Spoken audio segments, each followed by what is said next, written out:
do that started. Sure that the ball come up. Live. Yes.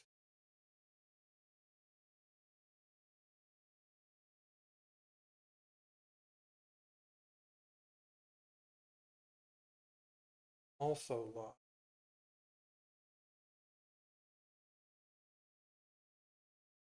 All right, live everywhere. Now to grab chats. Activate, activate, modify to activate. Close. Quick check. Got them. Great. Well, today we're gonna continue on the second half of learning about the UK political system. There's a couple of things I want to look up, and then we're gonna go into seeing what's new on X, what's new with the news. So let's get into it. I think this is where we left off. Probably there's less offer to keep you in line by way of enticements or incentives, and more emphasis on an attempt to I wouldn't say sanction you, but I mean it doesn't interest me and I don't go on them. But you know, some MPs enjoy and get a lot out of foreign visits. Now, for any MP that voted against the government, they'd suddenly find that those trips on parliamentary delegations to the Caribbean dried up, for instance. Now, that's not a terribly serious point, but that's an indication of the way it operates. Yeah. Can a MP be told that he or she won't be the candidate in the next election? Does the party have that kind of power? Yeah, ultimately, what we would describe as the party whip. That's, if you like, the party sort of stamp of approval and identification of you as in my case, a Labour Party politician, could be withdrawn. In rare instances, it is, and come the point where selection. So if you don't vote along party line, they can run a different candidate in your region and essentially force you to run as an independent, which basically gives you no chance, right? Goes on for candidates at That's why there's such conformity in party voting. A future election, then that person would find that they could not be a Labour Party candidate. There can be, in theory, repercussions. In practice, punishment doesn't work nearly as effectively as as rewarding people and making them want to vote in the same way. So the job of the chief whip is not to punish people. It is to give severe, sometimes, tellings off to people who fail to follow the party line, and that's from time to time what I would do. But once I had reached that stage, I would have failed in that particular aspect. So what I would be trying to do would be to forestall any voting against the party line by knowing everybody in the party very well indeed, knowing what they would be likely to do, making sure that if it was against our interests, they didn't want to do it, by motivating them in the right way. So it's an all-time, constant job of work of assessing people's character and working out how best to get them all to pull together. Well, so he was the whip then. Well, there's a tradition that the Conservatives have always been able to ensure on loyalty to their leadership by sidling up to the Member of Parliament that looked as if he might be going the wrong way and saying, George, I know you're not really interested in becoming a Lord, but don't you think Cynthia would like to be a lady? And that's dropping the heavy hint on the Conservative side, which is very effective because they all want to go to the House of Lords. On the Labour side, it's been a different tradition. It's been, if you don't toe the line, my boy, we will tell your folk back home, and they might very well decide they don't want you to be candidate for your safe seat next time. Now, neither of those would work with the Liberal Democrats. We're far too democratic. So I'm afraid in our case, we simply have to persuade people that this is the way to go. And since we are not, any of us, really career politicians, you wouldn't be a career politician if you came to the Liberal Democrats. It's far too difficult to get elected. People on the whole tend to be of the same persuasion, same frame of mind, and fortunately I don't have many problems of party discipline. One of the more contentious issues regarding constitutional reform in the United Kingdom concerns what to do with the House of Lords. Keep them as they are, scrap them altogether, or somehow reform them. So that's basically the same debate we have with the Senate, which we modeled after the House of Lords. The Labour Party in 1997 campaigned on the idea of somehow reforming the House of Lords. And to be sure, they have been reformed since 1997. But where to go from here? To turn it into some sort of United States-style Senate, or to keep that elite element to it? We did hear from a number of members of Parliament about where to go with the House of Lords. The House of Lords is quite a unique institution in many respects, because unlike most legislative assemblies around the world, Congress, French National Assembly, whatever, it is not elected. There have been very significant changes in recent years. Which is the same way we run the Senate. Canada, they're appointed.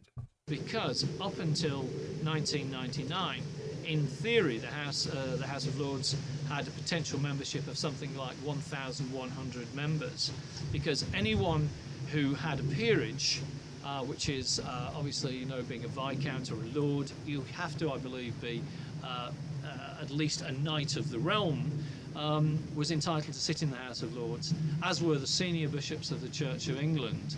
Now, in 1999, in response to New Labour's election promises, they did end the hereditary principle, whereby simply the only people who could now sit in the House of Lords are life peers. However, what life peers are simply those who have been given public recognition of their public service, and often are former members of the House of Commons, senior government ministers, but also included are people like former trade union leaders, captains of industry, etc.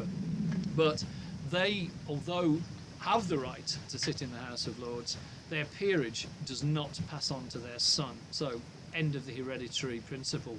The government, however, did do a deal with the House of Lords in that they agreed to allow 92 hereditary peers to remain for a transitional period.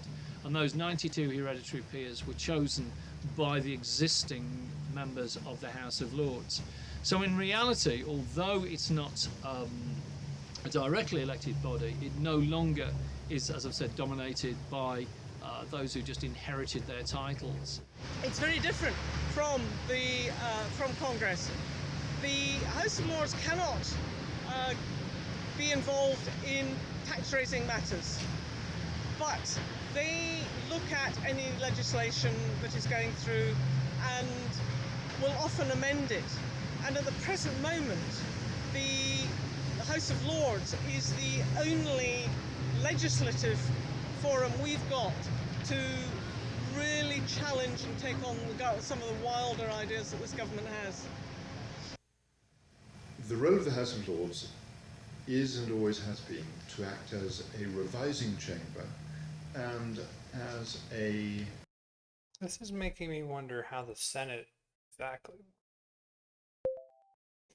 How do you become a member of the Senate in the Canadian government?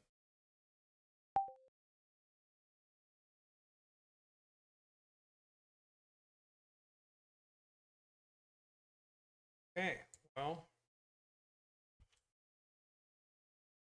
take our question elsewhere.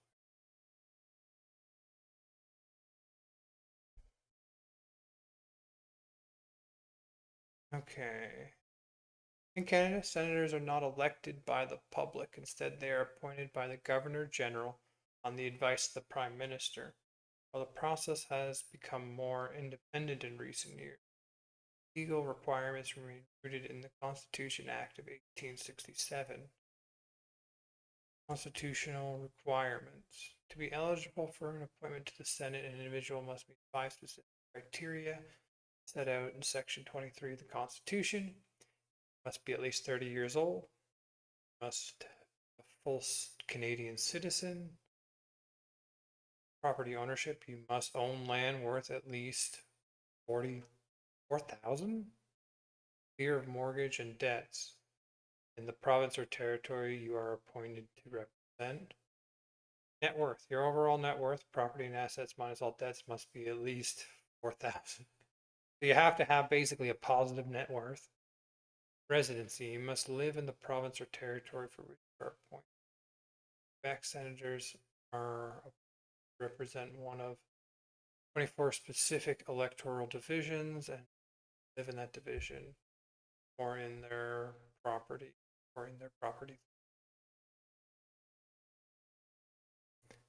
How much power does the Canadian Senate have? Can they stop a bill from being passed?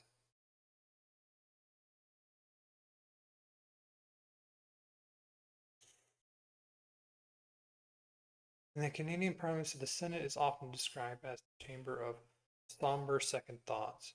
While it is technically a co-equal body to the House of Commons, power is shaped significantly by constitutional law, long-standing political conventions.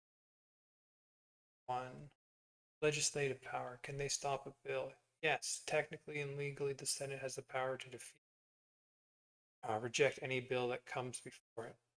For a bill to become law in Canada, it must be passed in identical form by both the House of Commons and the Senate, then receive royal assent. The Senate votes against the bill, that bill is dead. However, the Senate uses this absolute veto very sparingly. Instead, they typically use their power in 3 ways. Amendments. The Senate frequently suggests changes to bills. The House of Commons accepts these amendments, the bill proceeds. The House rejects them, the bill may go back and forth. Delay. The Senate can slow down the passage of a bill by sending it to committees for lengthy study, which forces the government to defend or rethink its position. Defeat. Outright rejection is rare. The Senate generally defers to the House of Commons because the House is the elected body, whereas the Senate is appointed. The Senate in the US is an elected body, right?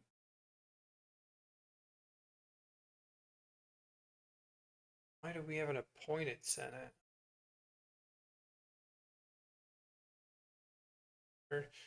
Major difference between what the Senate can do and what it actually does.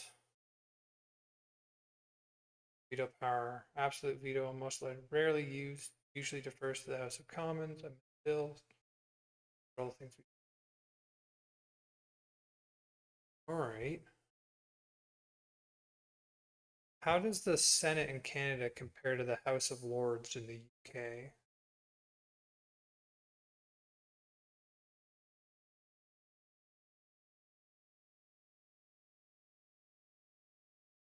Canadian Senate is essentially the political child of the UK House of Lords. When Canada was being formed in 1867, the founders wanted a Westminster-style system, but had to tweak it to fit a massive, culturally diverse North colony. While they shared the same DNA, acting as an unelected upper house that reviews legislation, there are some distinct differences in how they operate today.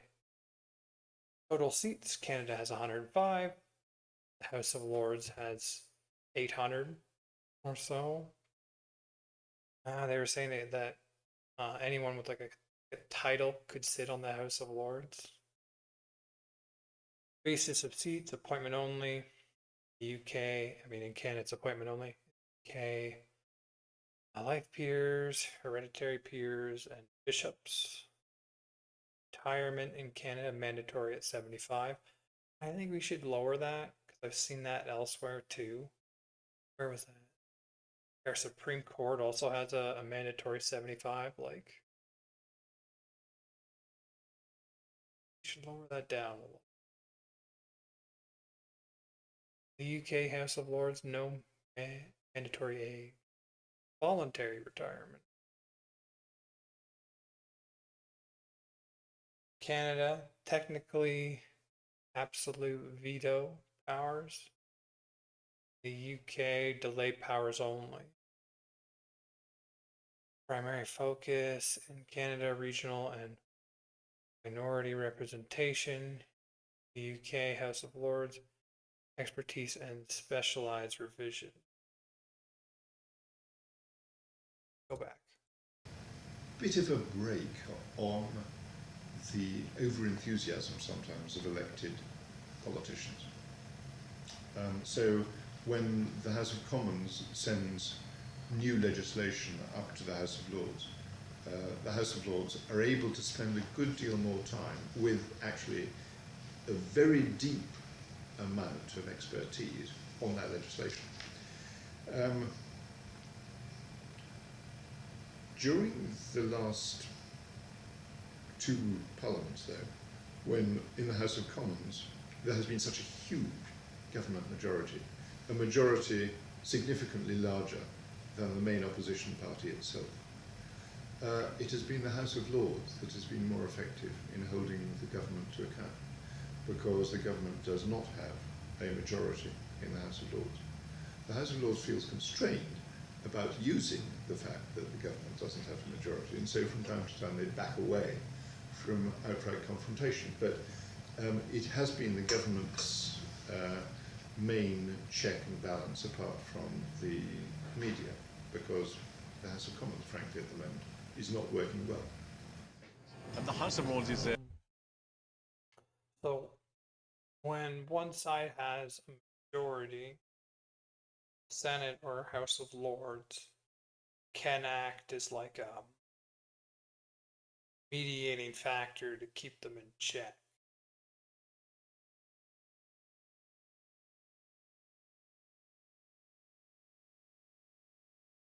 Okay. A revising chamber. They do a useful job in that, and having a closer look at legislation than the Commons often does, and they have people of some authority and standing and expertise who can improve legislation.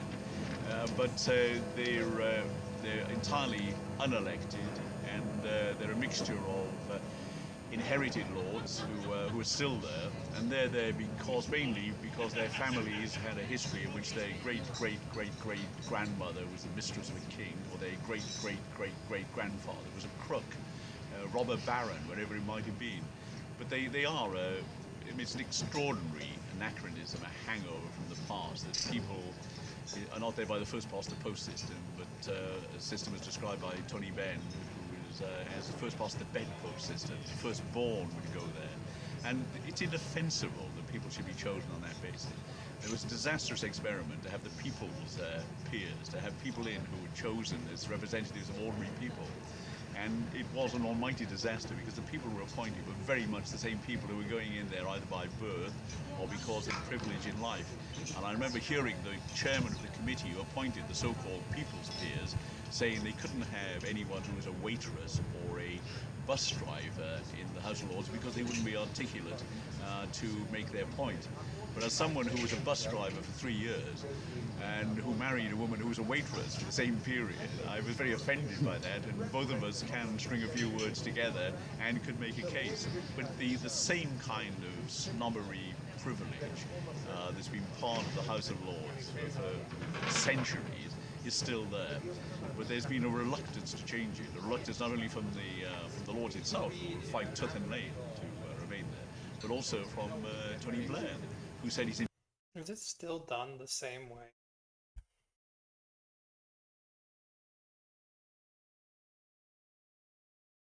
How do you become a member of the House of Lords in the UK?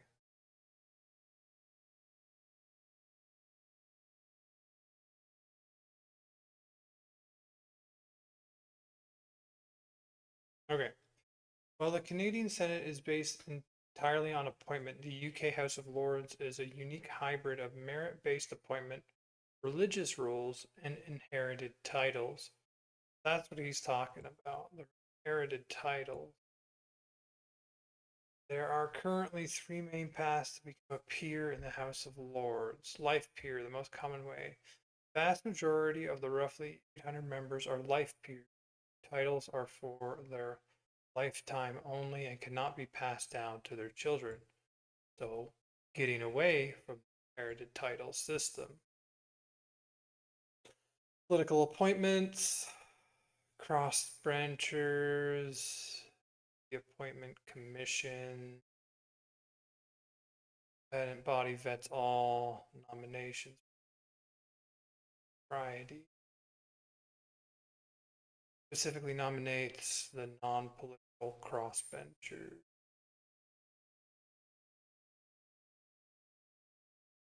Hereditary peers, family treeway. Till 1999, hundreds of people sat in the House of Lords simply because they inherited a title, like Earl or Duke. Today, that number is capped at 92. By-elections.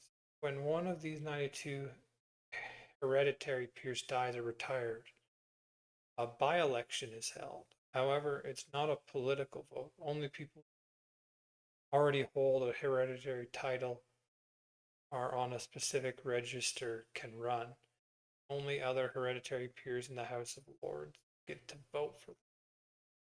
So the hereditary aspect is capped at 92 of the approximately 800 members. Spiritual, the religious way. The UK still maintains a formal link in the Church of England and the government. The bishops, there are 26 seats reserved for senior bishops of the Church of England. Okay. They still have small religious and a hereditary group. There's the House of Lords, In their favor. version of the Senate. A wholly appointed chamber. The United Kingdom's third party, the Liberal Democrats, want to see the House of Lords turn into a wholly elected chamber, as Richard Allen explained.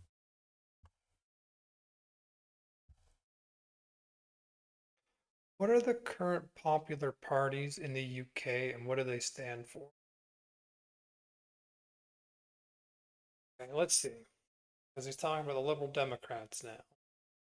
I'm so used to the US two-party and here in Canada primarily a two-party system as well. UK political landscape in 2026 is currently defined by significant volatility, the rise of populist alternatives to the traditional two-party system. So they have a traditional two-party system as the first time in modern history, the two main parties, Labor and Conservative. So I'm going to assume the Conservative Party is like our Conservative Party. And Liberal Labor. Get down here. Are frequently pulling behind or neck and neck with Reform and Green parties. Really, the Green Party is making ground. Here's a breakdown of the major parties they currently stand for. Okay. Reform UK, the populist right. Current status leading in many national polls. Core message, get Britain back on track by cutting taxes, scrapping environmental regulations. Too many environmental regulations does a lot of damage. Key stances, energy, repel the Climate Change Act, acts net zero levies to lower energy bills. They support maximizing North Sea oil and gas extraction. Economy, significant tax cuts. And like, I don't know if that's how you fix the economy. I mean, in the US, they just keep trying it. And it hasn't caused some kind of miracle yet. Okay, so significant tax cuts, including abolishing stamp duty, primary homes, and scrapping business rates for high street shops. They propose a 5,000 first job bonus for young workers. 5,000 pounds. Immigration and welfare, stricter border controls, and massive reforms of the welfare system encourage people back to work.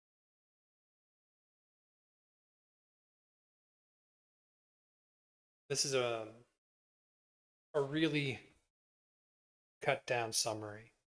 I'll probably have to look into more depth to actually have opinions of the parties themselves. Let's go through the other ones. The Green Party seeing a massive surge under leader Zach, polling around 19%. Really? So the traditional parties are polling below the new parties. What is this? Okay, current status seeing a massive surge. An eco-populist agenda framed as the 99% against the 1%. Key stances, nationalization. They want to bring water and energy companies back into public ownership. Okay. Water and energy companies. Privatize that then. I remember hearing about that. Wow. I think it was the water, how volatile the water price could be in certain places in the UK. Wealth tax, implementation of a wealth tax on the ultra rich to fund public services. Like, I personally think that we should wealth tax rather than income tax. We should just swap over funding that we get, and like you wouldn't wealth tax like just the ultra rich. Like, you have your levels of your wealth tax, kind of like how we do with income, but you do it with wealth to get the funding. Wealth tax was like the first tax ever implemented, right, by the Romans. Yeah, I think that's the way to go.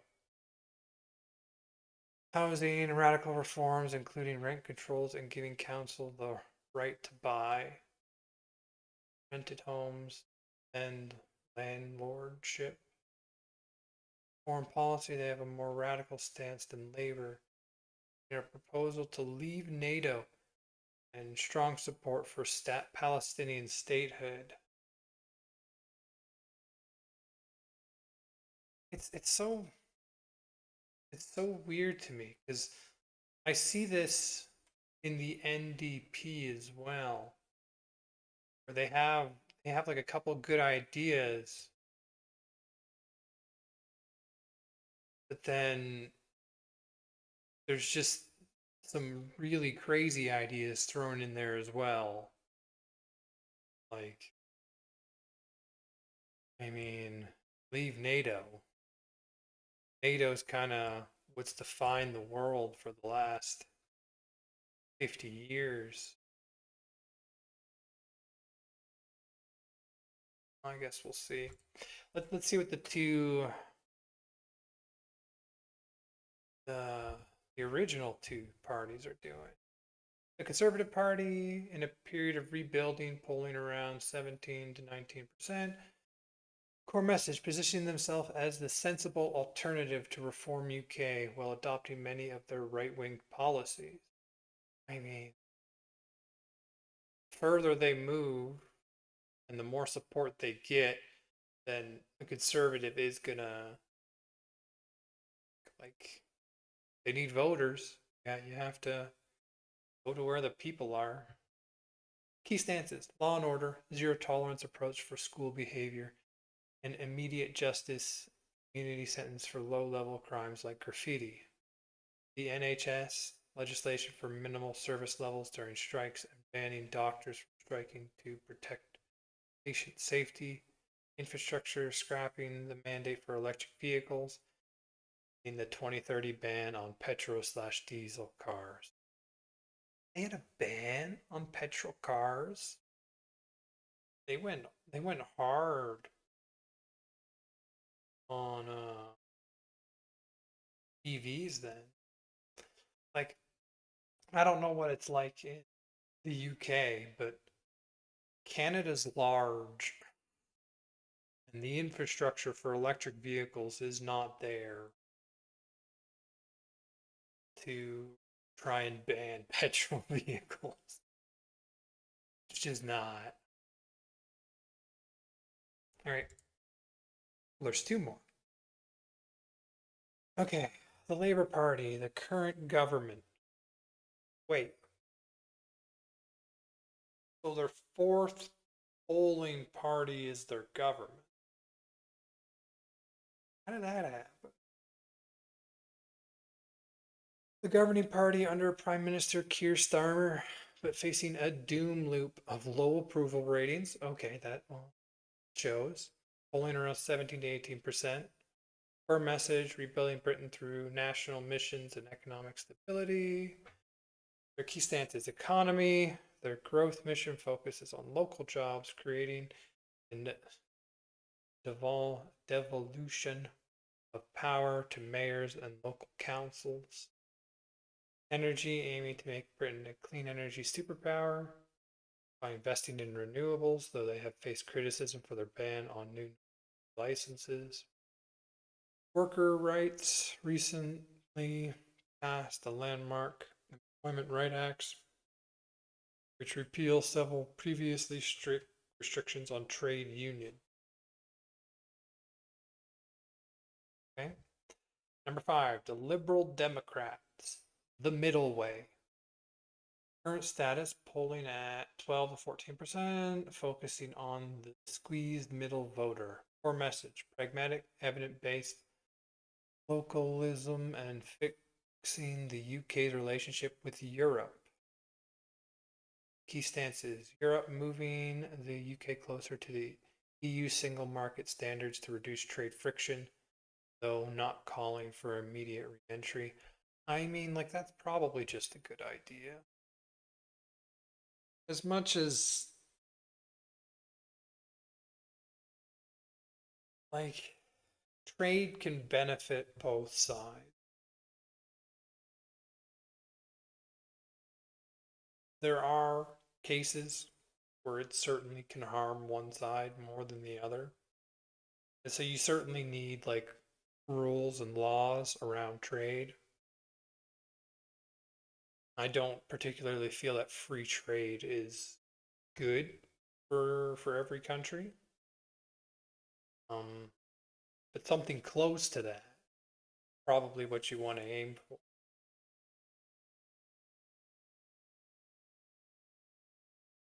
Okay, healthcare, focusing on preventative care.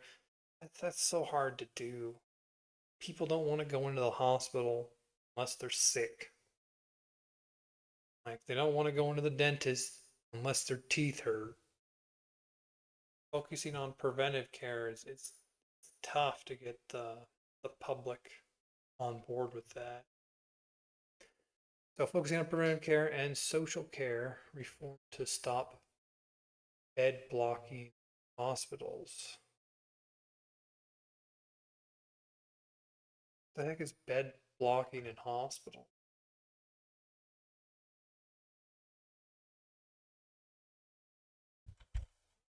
Environment, focus on green buildings, especially retrofitting homes to be more energy efficient. Just always good, rather than just building new power plants. Summary of the big shift. Old system, pre-2024, Labor versus Conservative. Current 2026 landscape, four-way or five-way fragmentation. I mean, like, the more parties you have, the better, in my opinion. Main issues of the old system: Brexit, COVID recovery. Main issues of the new current landscape: cost of living, net zero, and NHS reform. So they're National Health Service reform. Voter mood in the old system is party loyalty. Current landscape: deep dissatisfaction with mainstream parties.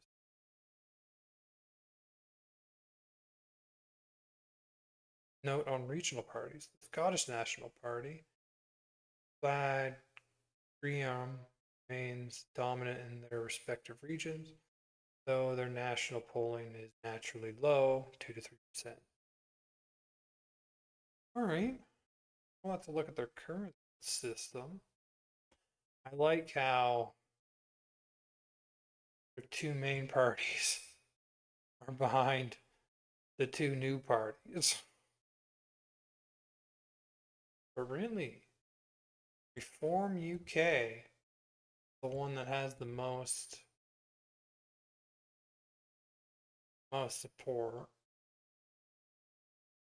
and the Conservative, because if this is like the farther right, so the center right and the center left have lost to the farther right and the farther left.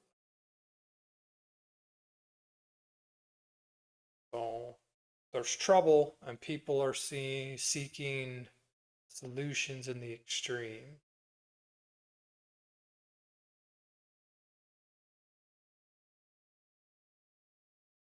Like, I feel we're seeing that in the US too. Trump is a further shift to the right. And the Democrats have further shifted to the left. All right, get back to the video. Explain. This is one of the areas where we do have a strong difference with the Labour government. Certainly not everyone in the Labour Party, but with the Labour government, because we firmly believe in a democratic House of Lords. The whole approach of the Liberal Democrats has been to be constitutionalists. We actually are quite in favour of a written constitution, a written Bill of Rights, and a... Yeah, the UK is strange like that. They don't have a written constitution. It's like constitution created from a bunch of different areas that's never been like formally written and addressed. Defined constitution within which all the various bodies who influence our lives are democratic. And the fact that the House of Lords remains undemocratic is a major problem for us, in an area where we have attacked the government very robustly. The Labour Party is split. A lot of members of the Labour Party agree with us. They'd like to see a democratic House of Lords, but the Labour government doesn't want to change things because it's too convenient for them at the moment. Our proposal for the House of Lords would be to replace it with an elected Senate. And we see the elected Senate as being elected in thirds, so senators would serve for 6 years, a third elected every... So he's basically describing the U.S. Senate, which is elected, and then every election they vote in a new third to the Senate. So the Senate changes more slowly than the House of Representatives. Every 2 years, which may sound familiar, that those senators would represent regions of the United Kingdom. So we've looked at what people have for their second chamber in their legislature across the world, and that's quite a common system, that kind of elected Senate, where you're electing people on a different cycle from the first chamber, because the first chamber in the British system has to remain supreme, the House of Commons. The House of Lords is on a different cycle with different powers, and people elected for a little longer. But the important thing is that they're elected. At the moment, nobody elects them, they're appointed in there, and if we saw, I don't know, a developing country do that, where the president of Zimbabwe appointed everybody to the second chamber in the Zimbabwean parliament, we'd cry outrage, this is an affront to democracy, and yet we do it here in the UK. So I mean, we feel that way, it's an affront to democracy and needs sorting out. But I say, there seems to be a real reluctance on the part of the government to tackle this. They seem happy to sort of let it ride as it is now. We want the second chamber to be elected, and we look. Like, once you get elected, there's very little effort to change the system you got elected into. Because you got elected, therefore, like, it works, right? Which is why these things I would consider like common sense changes. Voting on who gets to go to the Senate are slow to not happening at With all. envy at your Senate. We would be quite happy to have So a Senate. directly elected. Yes. And we might very well go for the same sort of system as you to make it a slightly different electoral system to the other house. Is it possible that may happen, or do you have any? I think this present government is a bit too cautious. It's a bit too conservative. What would I like to see in terms of the House of Lords reforms? I'm on the Lords Reform Committee, and I've been hoping to see the government live up to its promise in the programme it set out before the last election, that we would have a more democratically accountable House of Lords. I would like to see that combined with retaining some of the deep expertise that the House of Lords currently has. So I would like to see some people in the House of Lords elected, some people appointed as now. But I would, above all, like to see the House of Lords be independent of the Prime Minister. The Prime Minister currently appoints people to the House of Lords. Which is basically how it's done here. Because what is it called? The representative of the Queen has to sign them into the Senate, but it's the Prime Minister that's essentially putting forward the candidate. He appoints people to oversee his own actions. The contradictions in that are pretty clear, and I would like to see the House of Lords become much more independent of the Prime Minister.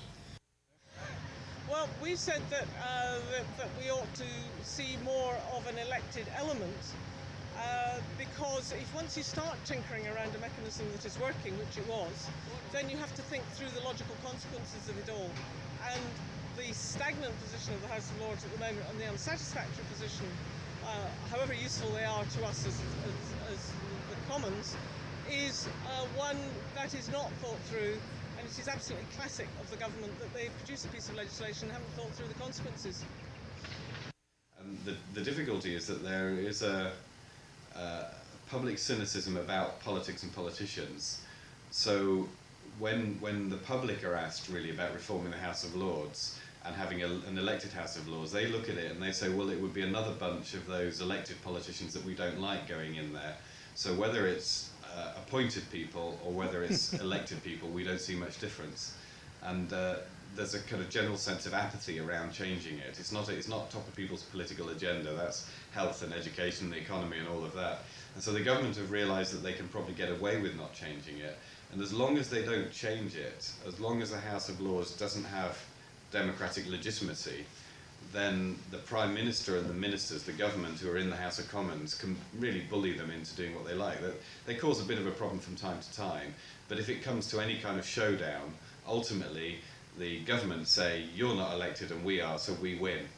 And what they're really scared about is the dynamic of having an elected Senate, second chamber, which might start to assert itself a bit more and could claim legitimacy because it was elected. So in a sense, as long as they are not elected, they're pretty powerless. Oh, that's an interesting way to look at it. Because of the unelected status, they don't, like, the unelected status kind of removes their power. Because technically, the Senate and the House of Commons in Canada has about the same legal power, but as we read, the Senate almost always defers to the House of Commons, the elected body. So if Senate also became elected body, then there would be another governing structure that a party would have to work around, that actual power. I still think electing them is just better. And an irritant, they annoy the government, but they can't really do anything. And I think they're very, very scared about having an elected chamber that would act as a more effective counterbalance. We as kind of pluralists in my party, we would sort of believe in a very sort of pluralist democracy with power distributed across different centres. We would love to see that. But parties like the Labour Party, who have a tradition of being in government where they concentrated all the power to themselves, the Prime Minister is supremely powerful in the British system. They don't want to see power dispersed, and as long as only the House of Commons is elected, they've got all that power collected to themselves. The House of Lords, I mean, it's curious. It's a curious institution. Most people, I think, see it as just a sort of oddity, really. There has been changes to the House of Lords. There was a commission of inquiry before we made the changes. That was an attempt to build some sort of consensus for the changes. I actually submitted my own evidence to that inquiry, and I argued for a fully elected second chamber. Didn't believe that you could go to it as a directly elected second chamber first in one go, and I think there are a series of steps that you can get there. And I think a chamber like that could be an integrating chamber that would allow It doesn't look like they were successful. strong regional representation from different parts of the country. I guess, like, they've gotten it down, was it, to 26 religious seats, 92, but none of them are still elected. Political appointments. They do the same thing we do for most of them, an independent body that appoints people to the Senate. Why not elect them However, to their House of Lords? the government hasn't gone as far as that. It has abolished the hereditary right for people by accident of their birth being able to legislate in the UK, which for 700 or 800 years has stood, and I and many others would argue was long overdue for overhaul. But we've still got a hybrid second chamber in which appointment is the principal way that people take their place. Appointments now which are made by an independent commission rather than by the Prime Minister. So that's the other reform that Labour's brought in. So to remove the particular patronage that the Prime Minister had to put people in the Lords. So I think we've definitely improved the workings of the House of Lords. I think we've definitely improved its legitimacy and the basis on which it does its work. I still personally think our aim must be to move to a fully democratic chamber as a reforming, revising part of the House. Well, they haven't got that yet. But he's talking about the things that they have done, which was getting the independent commission people in rather than Prime Minister. Which, I mean, is an improvement. It certainly will. It looks like their last improvement was a long time ago. Decline as a small body, but it still remains very much a conservative body on virtually all issues. There are people who are reporting the status quo and are resistant to change, and it's a matter of considerable sorrow to those of us who thought that the coming of Labour governments would mean that at last we do what we hadn't done for a couple of centuries and reform the House of Lords. We've reformed it in a piecemeal system. And Lloyd George, a Welsh Prime Minister in the 1920s, once said, it's fatal to try to cross a chasm with two leaps. And that's precisely what we're trying to do with the House of Lords. We half reformed it and then try to do the second half later.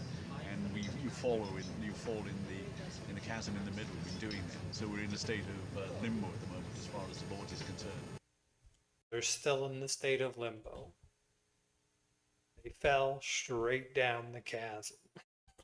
I think people dislike the yah-boo element of Parliament, and they do often behave like schoolboys in there. I think it should be less confrontational.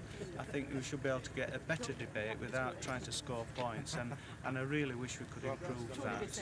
I think it gives a very bad impression of the country. The most frustrating is that I mean, ours functions largely like that as well when they're open to both sides are like trying to score points rather than have a discussion on policy. time wasting. That we have the system is very antiquated, and it's interesting you compare it, for example, with the new democracies in Eastern Europe.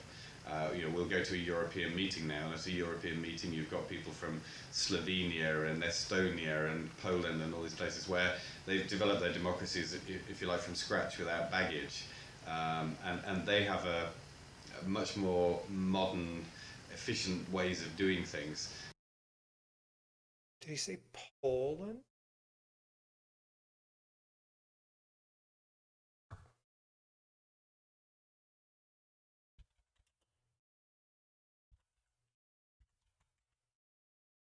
Might have to look at that one.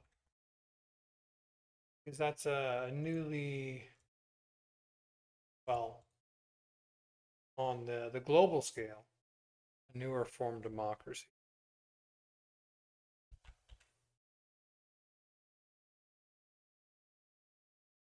That down.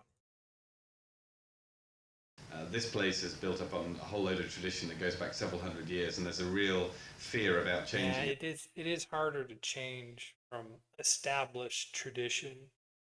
Even if you know something's better, have established tradition, it's just hard to get people moving. anything.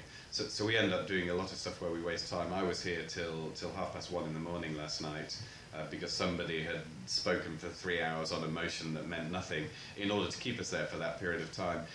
We've got rid of some of that, but there's still a lot left. So that lack of a sort of sense of we're here as a sort of corporate body trying to do the job well is something that ends up being very frustrating. You can, in a week, feel that you've spent 15 useful hours, but perhaps 30 less useful hours, and that balance is wrong. I mean, I'm a backbencher by choice, which is someone who doesn't aspire to office. I was on the front bench. I was a shadow minister for the first 3 years I entered Parliament. But I deliberately took a decision to go on the backbench and to become a campaigner, because I believe that's more influential. Because for various reasons, I believe that because of the party discipline, you can exercise very little power, even as a minister, particularly as a junior minister, and you're much more powerful to have a voice on the backbenches. But the difficulty is the inertia of public opinion, of trying to persuade people of radical ideas. I mean, I believe that with the cooperation with one of your countrymen called Professor Brad Roddu from the University of Alabama, I'm trying to put forward a case for what will be the biggest single improvement in public health that is likely to occur in the next 50 years. And that's to persuade people who are smokers, veteran smokers, not to give up tobacco, but to switch to smokeless tobacco. But we're against, I think that's the big frustration, is refusal of people to shift their views. That's going to be the biggest change in health. I mean, like, the whole, at least in Canada, the whole move away from cigarettes has gone far more extreme than switching to, like, smokeless tobacco. Well, there's still vapes. I mean, part still exists. I think it's a lot smaller now. It was. They've got something in their head. My longest campaign I've been on is on illegal. How long ago? Go back 25 years. Can you compare the number of people that vape today in Canada compared to the number of people that smoked 25 years ago?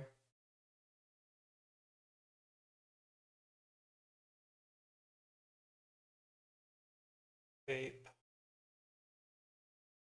You'll get it.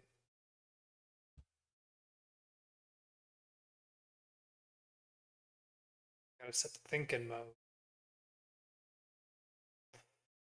The landscape of nicotine use in Canada has shifted dramatically over the last quarter century. While vaping is a highly visible modern trend, the sheer number of people who smoke today, or vape today, is still significantly lower than the number of Canadians who were lighting up 2001. God, 25 years ago is 2001. Ugh. All right, here's the breakdown of the numbers. Smoking, total users about 5.7 million. Compared to today, vaping is 2.1 to 2.3 million. For prevalence, age 15 plus, smoking 23. Only 23% of people smoked. We already know smoking is bad. 2001, maybe I should have gone back further. Anyway, vaping 6%. So, way down. 2001, roughly 1 in 4 Canadians smoked daily or occasionally. In 2026, vapors' current estimate to place the number of adult vapors at approximately 2 million.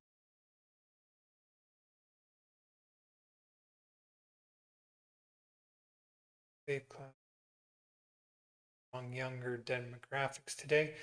There are 7 nuances to how these two eras compare. Demographic flip. 2001 smoking was common across all adult age group. 2026 vaping is heavily concentrated in the 15 to 24 age bracket. While about 20% of young adults vape, the rate of adults over 25 is much lower. Total nicotine use. Interesting, if you find smokers and vapors today, the total number of Canadians using any nicotine product, 5.2 million, is actually quite close to the total number of smokers in 2001. All right, that's what I was, because it was telling vape, I wanted vape plus smoke. Vape plus people who smoke. So the people addicted to nicotine, the numbers are still about the same. This suggests that while millions have swapped cigars for vapes, the overall number of people addicted to nicotine has stayed somewhat stable, despite decades of public health scandals. Oh, okay. The sombering reality. In 2001, half of smokers were daily users. In 2026, a significant portion of vapers are occasional or social users, though the rate of daily vaping is rising among youth. Okay. Reached your token model limit. Okay. Got next. Claude. Drugs, where we're completely balmy with illegal drugs because of a policy we inherited in the 20s from your country, when there was a prohibition of alcohol, and they also prohibited a certain number of drugs. They weren't the most dangerous drugs, they weren't the most addictive drugs, and the world has suffered perversely from that, with a huge use of those drugs. And the consequence has been a vast increase in drug crime and in drug deaths. But it's such a slow period to get even medicinal cannabis in use in Britain. It will be this year. But I had a bill about this 14 years ago in this parliament, and I was regarded as sort of a sad drug pusher for even suggesting that people should use cannabis. While there are frustrating Wait. aspects to being Suggesting people should use cannabis. Medicinal cannabis in use in Britain. It will be this year. But I had a bill about this 14 years ago in this parliament, and I was regarded as sort of a sad drug pusher for even suggesting that people should use cannabis. Cannabis legalized?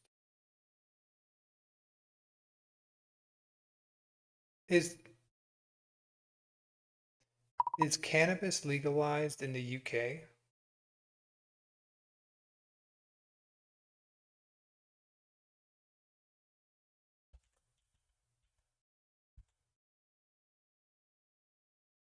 Cannabis.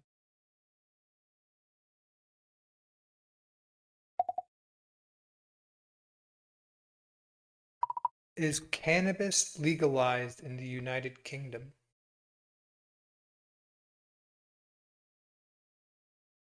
Enter.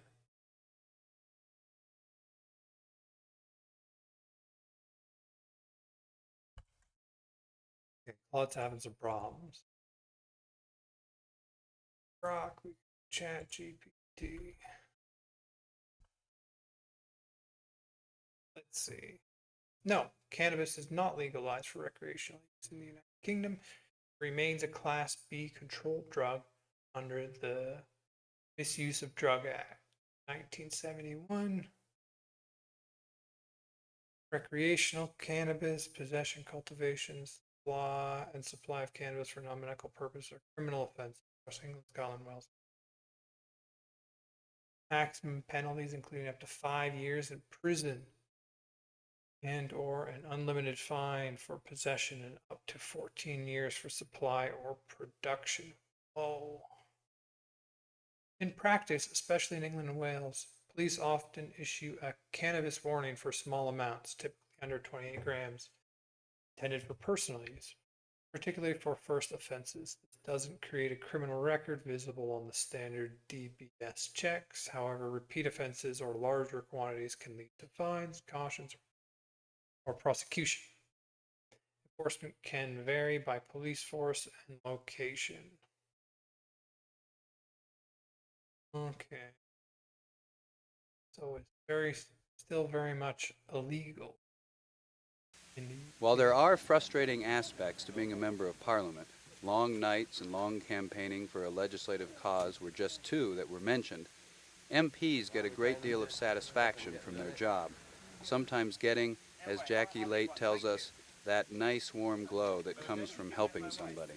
So, not only do MPs get to play a part in making the British Parliament work, they also get to make a difference. In opposition, doing our best to defeat the government, which is quite difficult when there's a majority of 200 against you, or to change their iniquitous legislation.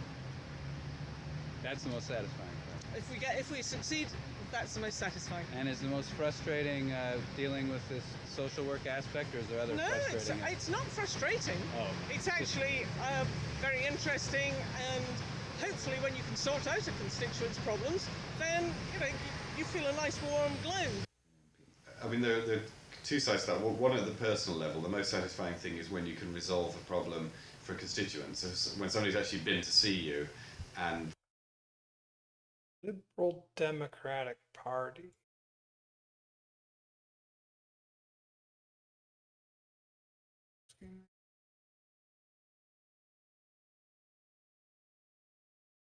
How do I see my old chats on this one?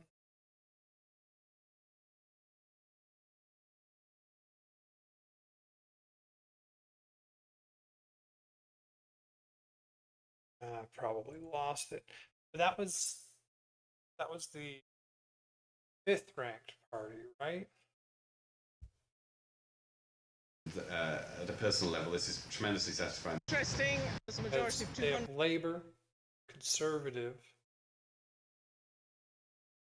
There's the Reform, which is more right. Green, which is more left. The Liberal.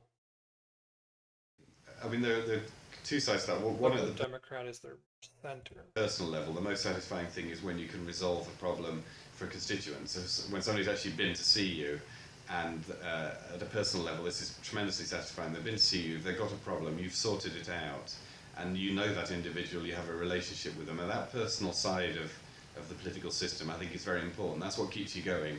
The fact that Mrs. Smith now has got the welfare check that she needs, which they wouldn't have had without you. And then at the kind of more the professional side of the work, or the intellectual side of the work, it's being able to satisfy your curiosity. If you have a question about how something works, as an MP you can go and find out. So if you want to know, I've always wanted to know, how do the courts work? The criminal courts, what happens there? I can ring up and... Well, I mean, in today's world, I can literally just go ask AI. That'll give me a pretty good explanation of how the courts get work. an invitation by the judge to come down to the courts and get taken through exactly what happens. I want to know how the hospital works. the surgeon at the hospital will be more than willing to have me down there and tell me how the hospital emergency system works. So it's that ability to sort of find out about things and satisfy your curiosity that it's a brilliant job for. It opens all these doors so you can go and learn about stuff. Yeah, I try and get out about quite a lot. Oh, right. I don't know Where was that then? down there. I don't know. Well, we'll just keep an eye on it. Thanks. No problem, is there? No, it's a loaf of bread.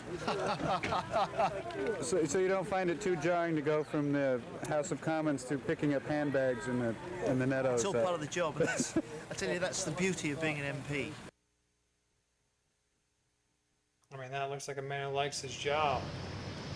We've tried to give you some insight into the basic functionings of the British political system, with the added benefit of hearing from members of Parliament themselves about what MPs do and how Parliament works. I hope that this approach not only helps you understand democracy in the United Kingdom, but also parliamentary systems in general, as they make up the majority of democratic systems in the world.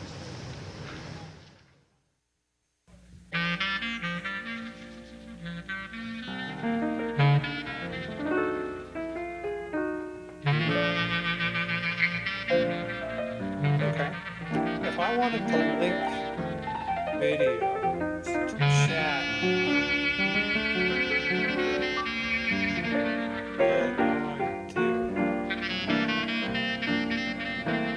oh, I did it for all three.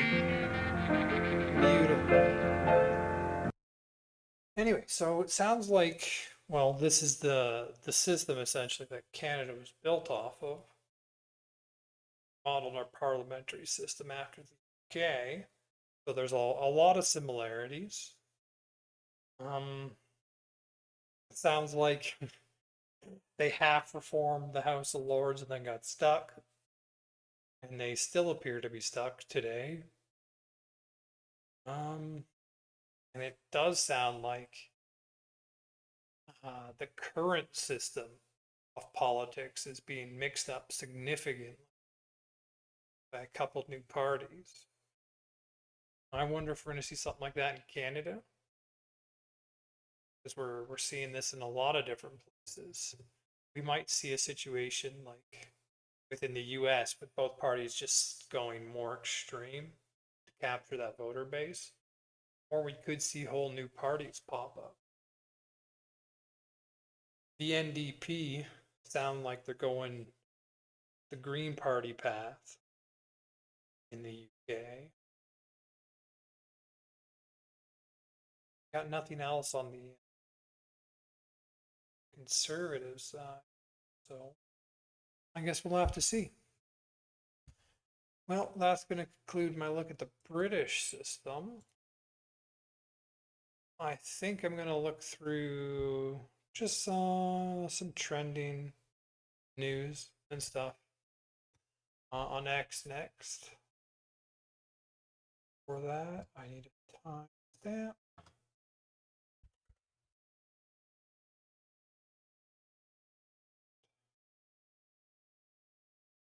Change.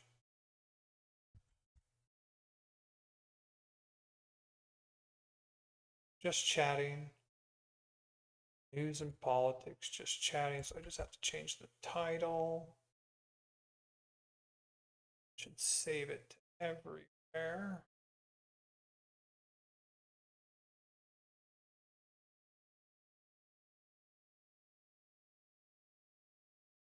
Okay, cool. So that's how I link a video. That works. All right. Trending with World Cup. Like that sports stuff. Sports. People love their sports. Sports. Okay, we're just gonna go to the news. All right, Alberta's independent petition surpasses signatures threshold. Trump announces U.S. withdrawal from Iran 2 to 3 weeks. What's he doing? What's he doing? It looked like he was doing a land invasion. Now he's saying saying he was talking to him, looked like he was doing a land invasion. Now he's saying he's withdrawing. This just all smoke screen to try to make it look like they're not doing a land invasion? I don't think it's working. You move ships there, you started a war, now you're moving troops there. It looks like you're progressing. Israel halts defense imports from France for blocked U.S. flights.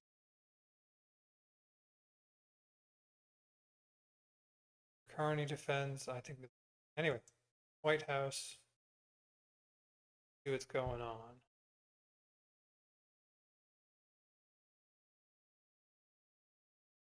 Something went wrong. I can see that.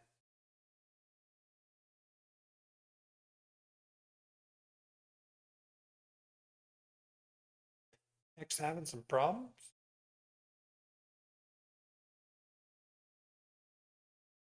I try to. Okay, this is working. Trump announces U.S. Oh, something went wrong again. Two. X might be having issues.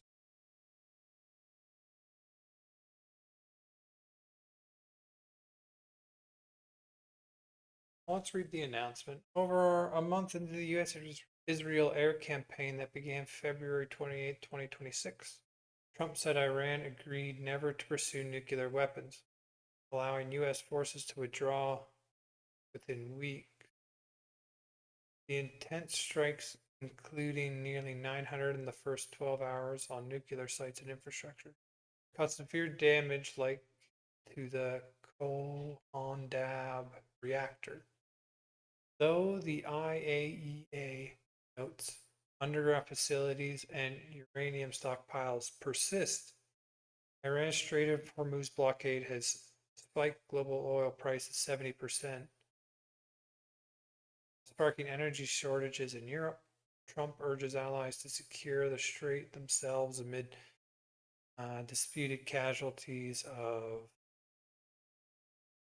1,900 to 3,500 Iranian deaths, 13 to 15 U.S. losses.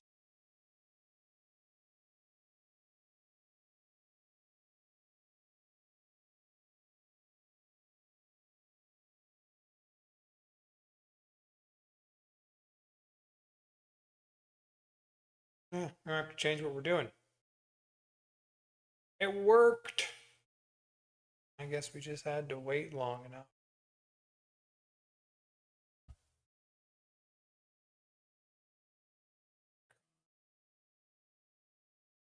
Okay. Where were we?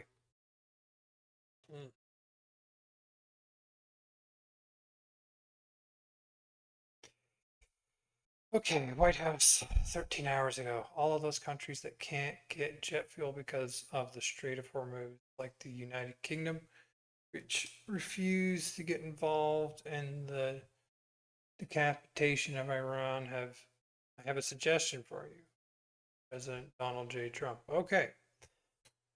All those countries that can't get jet fuel because of the Strait of Hormuz, the United Kingdom, which refuses to get involved in the decapitation of Iran, I have a suggestion for you. Number one, buy from the U.S.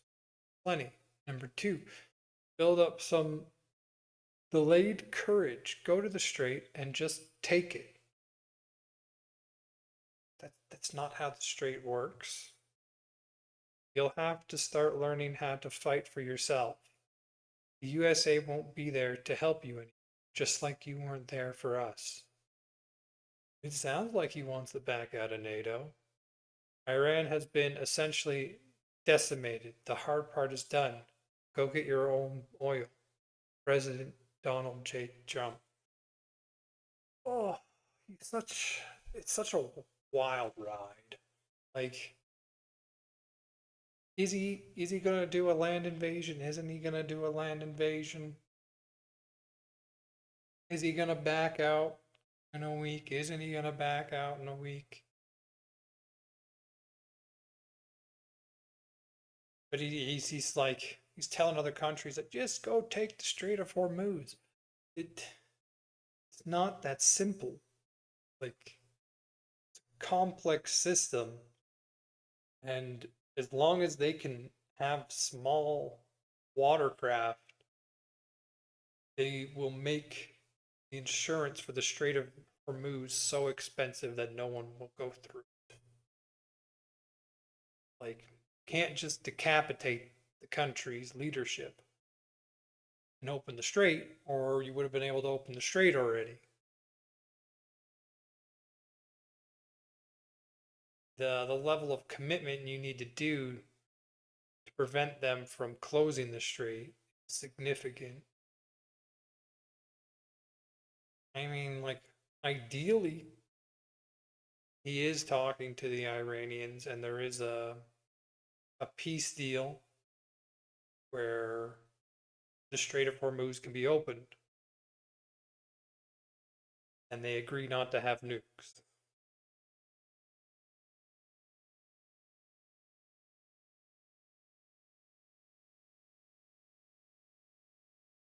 I don't know. This is going to be interesting. I don't know where they're going to go with this one. Many Americans. Day one, the mission was crystal clear. This was the final best chance to wipe out Iran's threat for good, so they could never have a nuclear weapon. Americans are asking, why did the United States have to attack Iran now? Well, let me explain. Iran wants to have nuclear weapons. Of that, there is zero. Let me check something.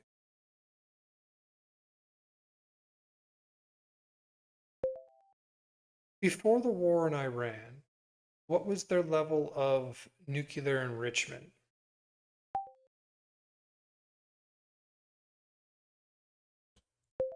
And how do we know that that was their level of nuclear enrichment?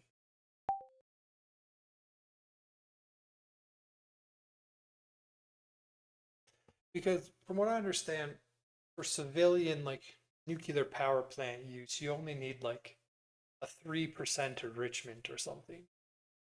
And there were multiple reports of them being significantly over that level.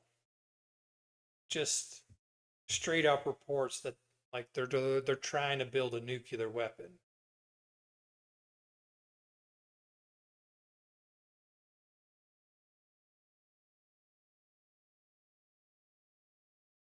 IAEA. IAEA. What does that stand for? The International Atomic Energy Agency.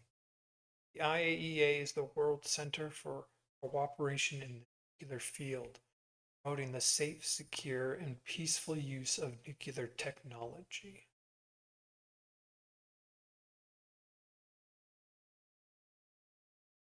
All right, let's see. Before the wars involving Iran, the June 2025 12-day war with Israel, Iran's uranium enrichment program had reached a highest verified level of up to 60% U-235. This is near weapons grade. Weapons grade is typically 90% U-235. Though Iran was not producing bulk quantities at 90% or higher. Key verified figures. Total enriched uranium stockpile. Okay. Breakdown of the portions. So they had 440 kilograms enriched to 60%. The smaller earlier stockpile. These figures come directly from the IAEA, International Atomic Energy Agency. Last pre-strike verification data.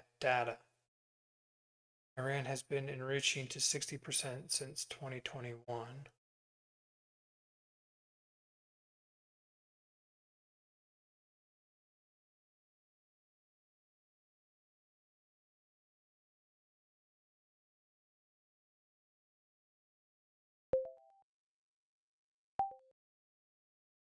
Okay. How do we know this was their level? The International Atomic Agency. Okay, yeah, we read that. Non-destructive array measurements and sampling of uranium. Surveillance camera seals and for evidence measured. So was Iran trying to build a nuclear weapon?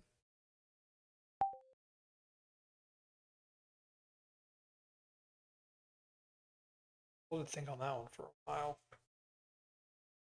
No, according to the most authoritative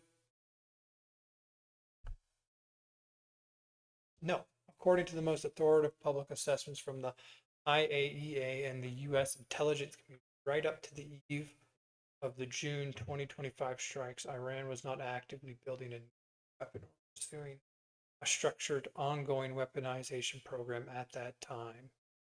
Iran had made significant progress in the enrichment part of the nuclear fuel cycle, stockpiling enough near weapons grade uranium for roughly 7 to 10 potential weapons if further enriched to 90%. But enrichment alone does not equal a bomb.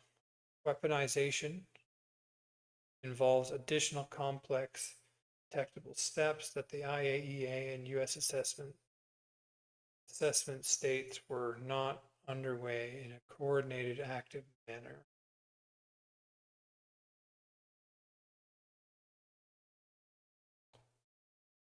Kind of like Iraq, there isn't going to be a nuclear weapon there. Weapons of mass destruction. Breakout capacity. By mid-2025, Iran's stockpile and such a fusion structure meant it could produce enough weapons-grade uranium for one or more bombs in a matter of weeks if it choose to break out and dash for it. Far shorter than under the 2015 JCPOA. This threshold status created a latent capacity that worried Israel and others. So they didn't have a program, but they had put themselves in a place where they could push for a bomb in weeks if they were trying to. Noncompliance and opacity. Iran's repeated failures to fully explain past undeclared sites. Sanitization of locations. Restrictions on International Atomic Energy Agency access. Eroded trust. The 60% enrichment had no plausible civilian justification at that scale. Intent signals, public statements from some Iran officials, erosion of internal taboos on nuclear weapons, program underground / fortified nature fueled suspicion of hedging or future intent. In summary, Iran maintained a sophisticated enrichment program that gave it a short pathway to fissile material and preserved knowledge from past weaponization research. But the consensus from the International Atomic Agency Energy Agency. The consensus from the International Atomic Energy Agency and the U.S. intelligence before the 2025 strike that it had not restarted an active structured nuclear weapons program. Israel assessed the threat as more imminent and acted accordingly. Post-strike damage assessments vary. Some U.S. reports suggest only months-long setbacks to enrichment, with stockpiles possibly relocated, and access limitations since then have reduced visibility. Naturally, the war, you're going to have reduced visibility on what they're doing. This remains a highly contentious issue with intelligence gaps on both sides. Different actors weighed the same data differently based on threat perception and risk tolerance. You want detail on specific reports, timeline of post data strikes. We don't want to go too much more detail. So they didn't have a nuclear weapons program, but there was no civilian use, 60% enrichment. They had kept data on past attempts to preserve knowledge from past weaponization research. And they were in a place where they could build a bomb within weeks.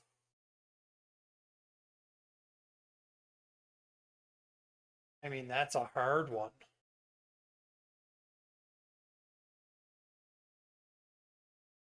That's a hard problem to solve.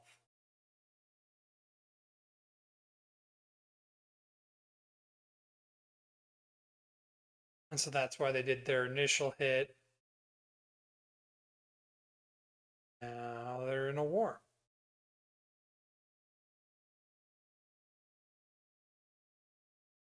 I was listening to him talk. Started again, only 9 seconds. Many Americans are asking. Oh, my headset's turned itself off. Too long without noise. Many Americans are asking, why did the United States have to attack Iran now? Well, let me explain. Iran wants to have nuclear weapons. Of that, there is zero doubt.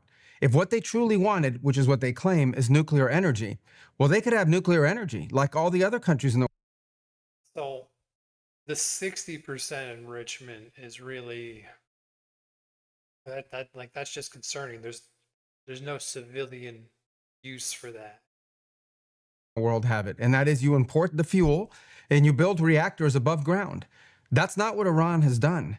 They build their reactors and their facilities deep in mountains, away from the public glare, and they want to enrich that material.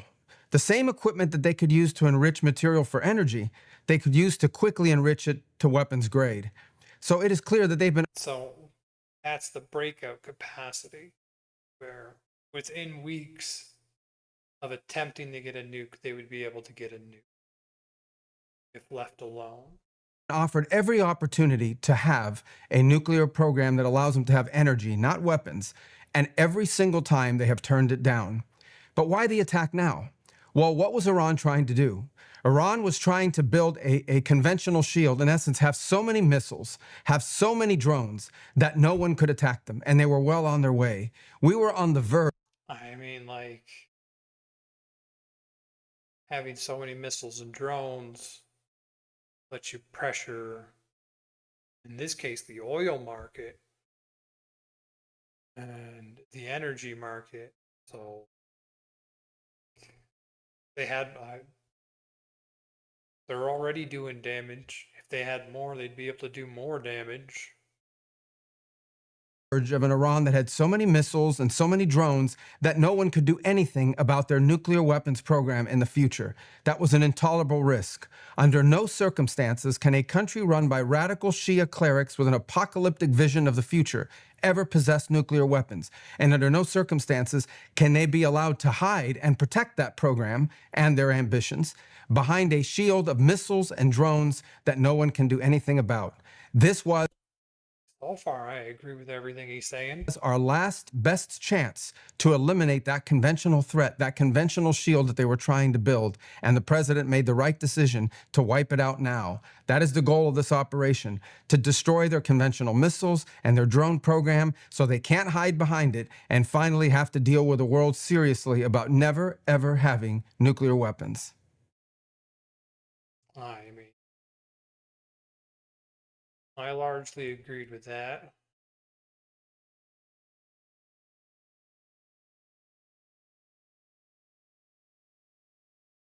Like that matches all the information we just read. Breaking. We're gonna see what he says. This is some kind of representative of Iran.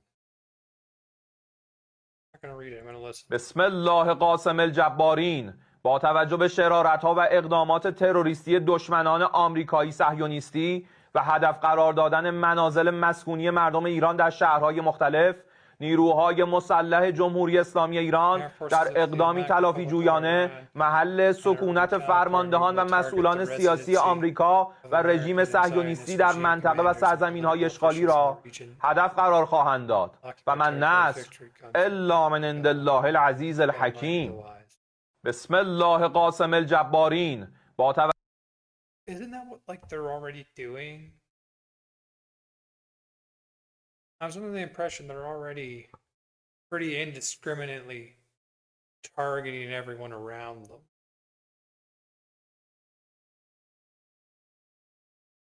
If you're a commander, you've got your residence in the area, I would have evacuated that a long time ago.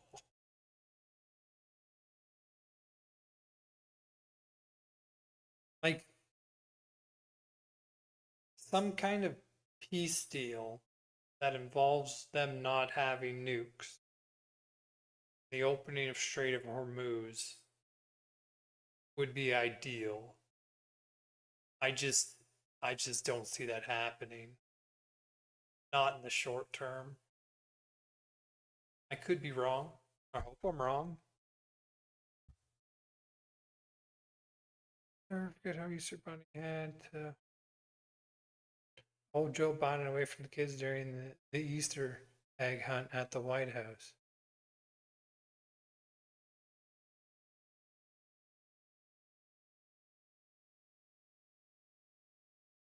Okay. Breaking, the White House just posted a 7-second video with garbled audio that users are reversing to reveal. Exciting announcement tomorrow has to be the strangest and most elaborate presidential announcement ever. What?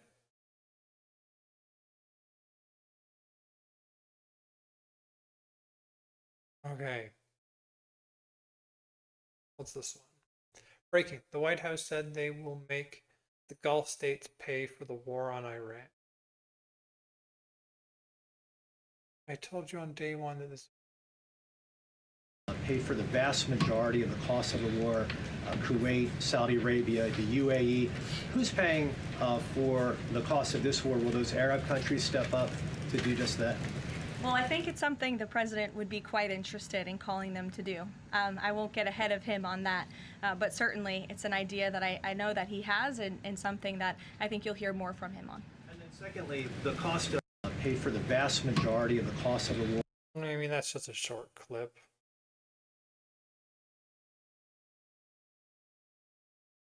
Caroline Leavitt's photo mysteriously scrubbed from the internet after White House didn't like it.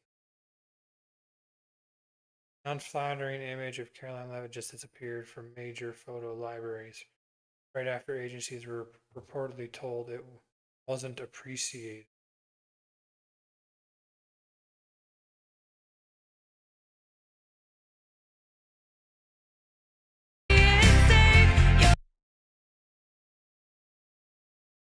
And so I'm guessing this is why it was trending, this announcement.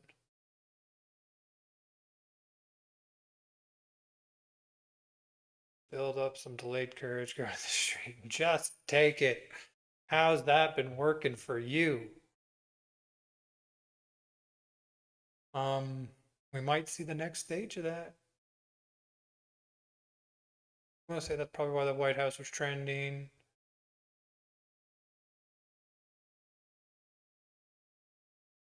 Hey, Israel just jumped ahead. Bernie. I mean, we were talking about the UK earlier. Might as well have a look at that. Let's go. Israel. Okay, breaking. Israel's parliament has officially passed a law imposing the death penalty by hanging for Palestinian detainees. At least 10,000 Palestinian prisoners could be at risk of execution. Yeah, I'm not gonna understand anything they say.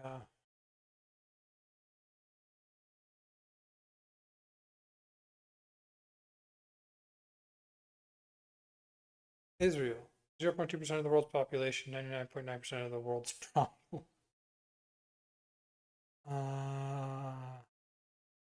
0.7 views. Vile, evil, genocidal, lying, dishonest. Okay. There are 1 billion people around Israel. They can run over 10 million Israelis with weapons.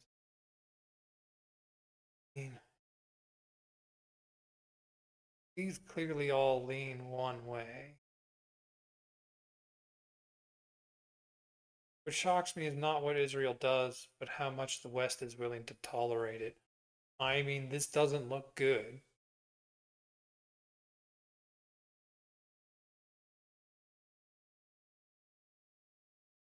Passing a law to impose death penalties on Palestinian detainees like that is a bad look. It's an even worse look if they use it.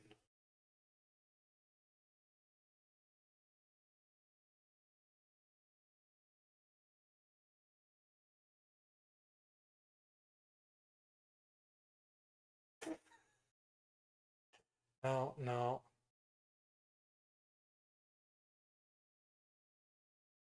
Like, I wanna read more about this.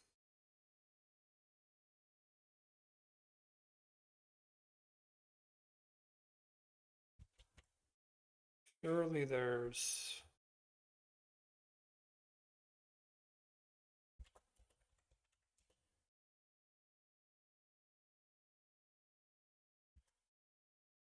Because a lot of the at least on X, a lot of these things you read are very clearly pushing you in a direction. And then you go down the comics and they're all pushing a specific direction. I want to read the actual. It's actually happening. Yes, on March 30th, 2026, Israel can set past the death penalty for terrorist law, also called the Penal Law Amendment, by a vote of 62 to 48 with one abstention. Prime Minister Benjamin Netanyahu voted in favor. The law makes death by hanging the default sentence for certain terrorism-related offenses resulting in death, primarily in Israel's military courts, the occupied West Bank. Key details of the law applies mainly to Palestinians. Okay. It targets West Bank Palestinians, non-Israeli citizens/residents, tried in military courts, which handle security cases involving Palestinians and have a very high conviction rate, around 96 in many reports. That's a suspiciously high conviction rate. The death penalty becomes the default for convictions of deadly terrorist acts or killings with the intent of negotiating the existence of the State of Israel. Judges can opt for life imprisonment only in vaguely defined special circumstances. Execution method and timeline: hanging, to be carried out by Israel's prison service personnel within 90 days of sentence, with a possible delay of up to 180 days. No automatic right to clemency or pardon provision. Limited appeals, some tracts.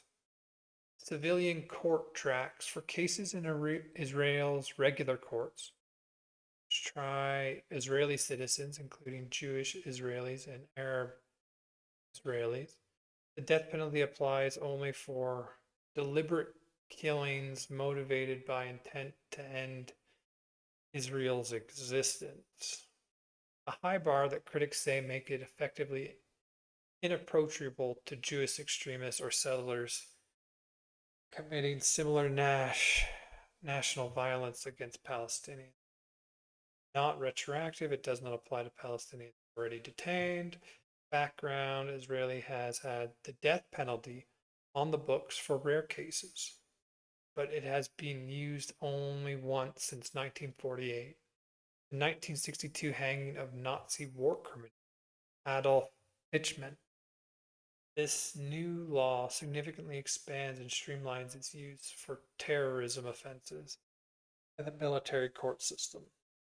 So, while many countries are trying to move away from like the death penalty, looks like Israel is going full course towards the death penalty. The bill was advanced by far-right lawmakers as a deterrent against attacks on Israelis and to prevent future prisoner swaps / releases of convicted attackers. Oh.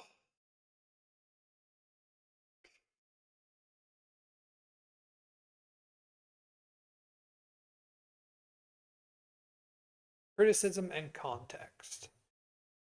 Discriminatory nature, multiple sources describe it as discriminatory because its wording and structure make it apply almost exclusively to Palestinians while shielding Jewish Israelis from equivalent punishment for comparable crimes. Military courts operate under different rules than civilian ones with fewer due process safeguards according to criticism. International law concerns. Opponents argue it violates obligations under the Fourth Geneva Convention, the right to life, and prohibitions on discriminatory punishment. Some call potential executions war crimes or collective punishment signals. Palestinian Authority, Hamas condemn it strongly with calls for revenge in the segment. Israel's opposition and legal challenges. Parts of the Israeli justice system, opposition parties and rights groups opposed it. Petitions have been filed or announced to Israel's Supreme Court, which could strike it down constitutional or international law ground. Some experts predict it may never lead to actual executions due to legal blocks or practical issues. I mean, I wouldn't count on that personally. Supporters' views. Proponents argue it strengthens deterrence against lethal attacks, ends the revolving door of imprisonment and release, responds to public demands after years of violence, including the October 7th, 2023 attacks and subsequent conflict. So, my opinion on this is, one, that the death penalty is stupid. They're talking about death through hanging, but I know in places like the US and Canada, it costs more. In the US, it costs more to kill someone and give them the death penalty than it does just to leave them in prison. But more than that, like, laws like this are not a particular doesn't inhibit the action. Like, if you actually killed someone in this law, you're more likely to cause more problem than you are to deter violence. Like, what you saw in Iran, they had to kill what, like 30,000 of their own citizens 27 to 30,000, I think was the last estimate I read. Like, the extent that you would have to impose this law to have the effects just killing people is wrong.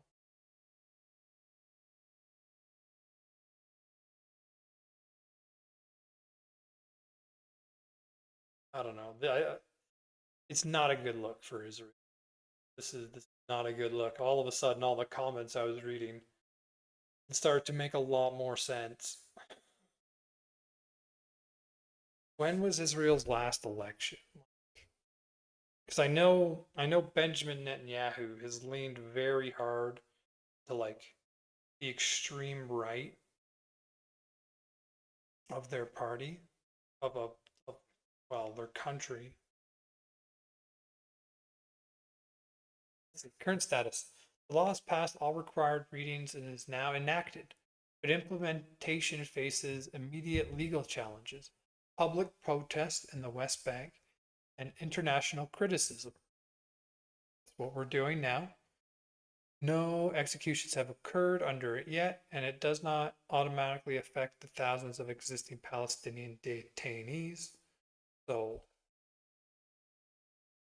the whole 10,000 Palestinian detainees, it's not retroactive, doesn't affect the 1,000 existing detainees. Many held without trial via administrative detention or convicted under prior laws. This is a highly polarized issue, reflecting deep divisions over security, deterrence, justice, and equality under the law in Israel-Palestinian conflict. Israel sources emphasize the anti-terrorism rationale, Knet's debate, while Palestinian human rights and some international outlets highlight the discriminatory and irreversible aspects. For the most precise legal text or updates on court challenges, check the Kernet sources or reliable news outlets.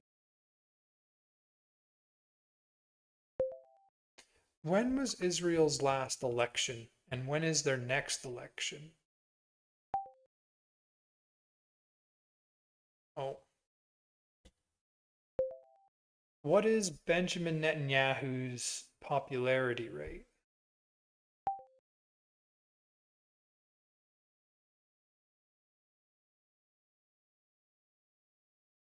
Israel's most recent Connect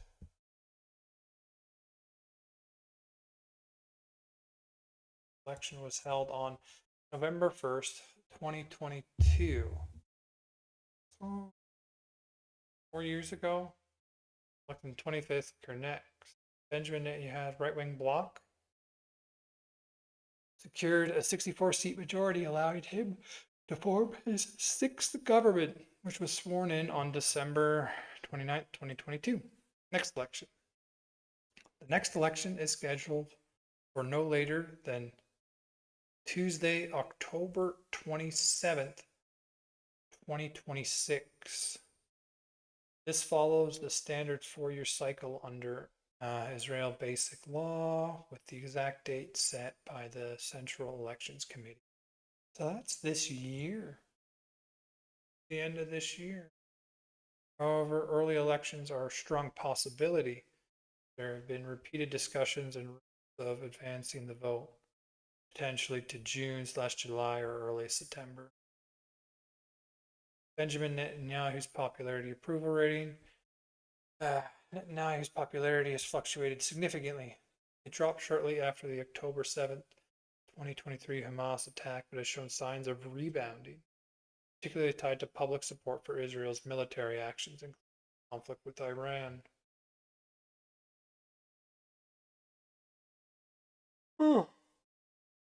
War management approval polls during/after initial phase of the 2026 Iran-related operations show high trust among Jewish Israelis, around 74% trusting Netanyahu, a very much or much to manage the war.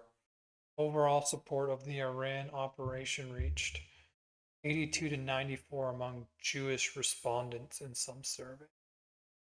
Oh, crap.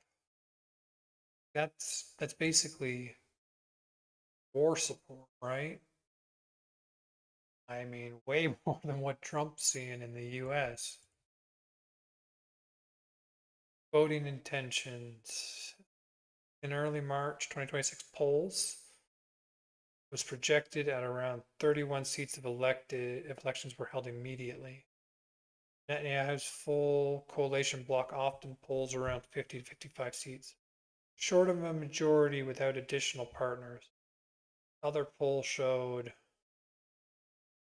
who get it in the low to mid 30s. So, one thing that I do remember is that Israel had a hard time forming a government, and they had an election, they couldn't form a government. They had an election, they couldn't form a government. They had an election, they couldn't form a government, till Benjamin Netanyahu finally formed a government.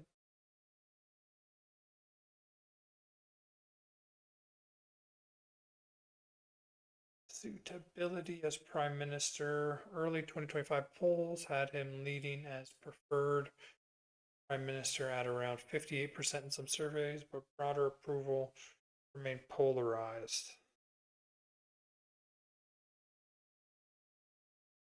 Netanyahu remains a deeply divisive figure, strong backing from right-wing and religious voters, but consistent opposition from center-left leaning and Arab Israeli segments. Polling on who is best suited to be MP often shows him leading rivals, but his coalition projected Knesset seats have hovered near or below the 61-seat threshold needed for a majority in hypothetical immediate elections. So we could see an issue of they have their elections, they can't form a government. They have their elections, and they can't form a government again.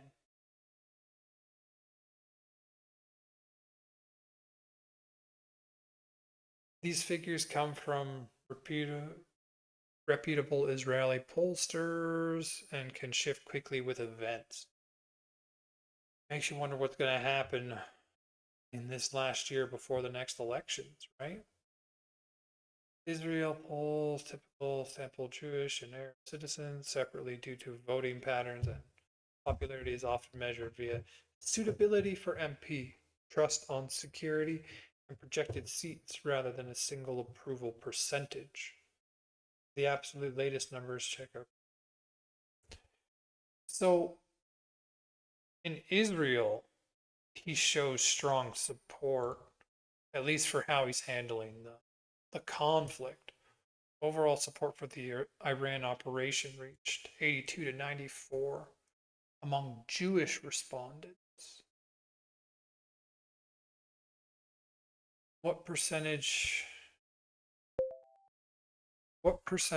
of Israel's population is Jewish and what percent is Arab?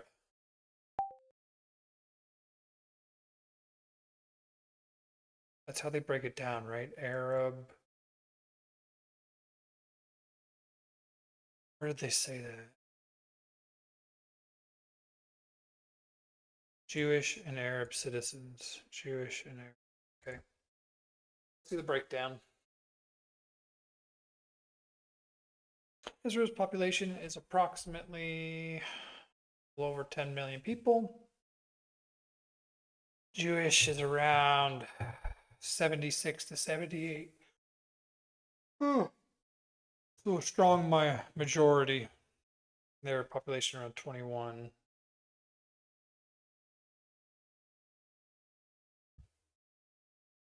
Okay.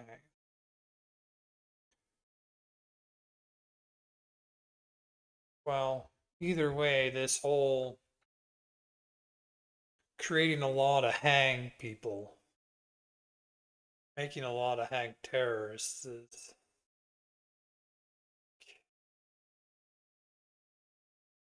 there's so much ability for abuse there because it's like a military court that doesn't have the same scrutiny as a civilian court.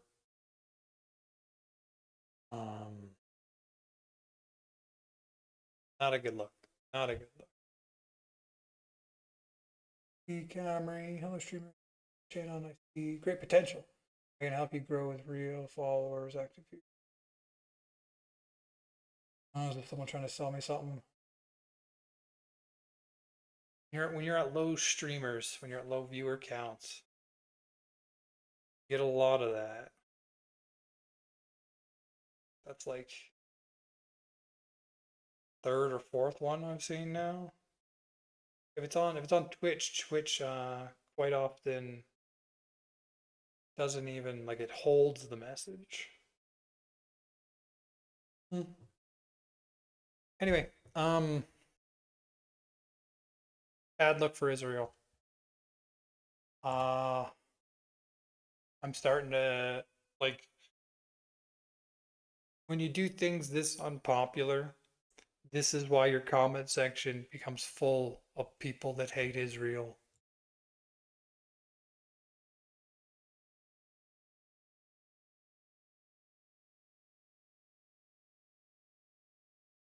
Anyway, that's as far as I'm going to talk about that topic. This one. Every comment is against Israel. I'm not going to do a 2 minute video.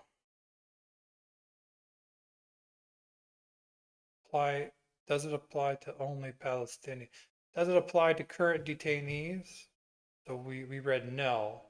Does it apply to only Palestinians? Pretty much.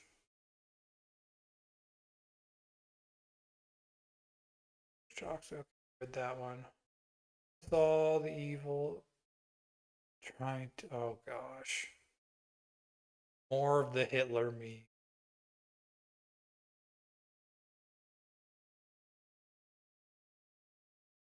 I mean, like this is pretty universally disliked.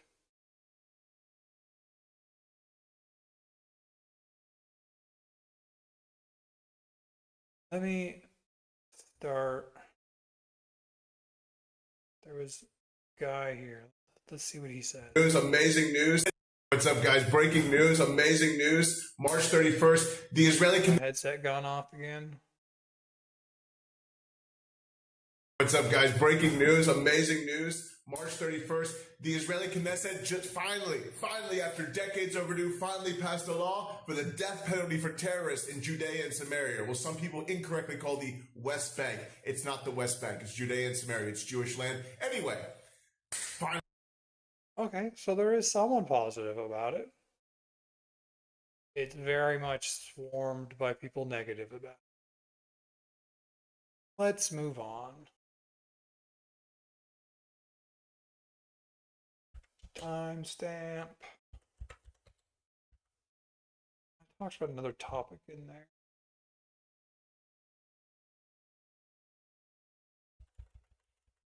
Forget the timestamp. We'll get figured out. Bernie, here we go. U.S. politics, something less polarizing, right? I'll follow Bernie. Senator? Different.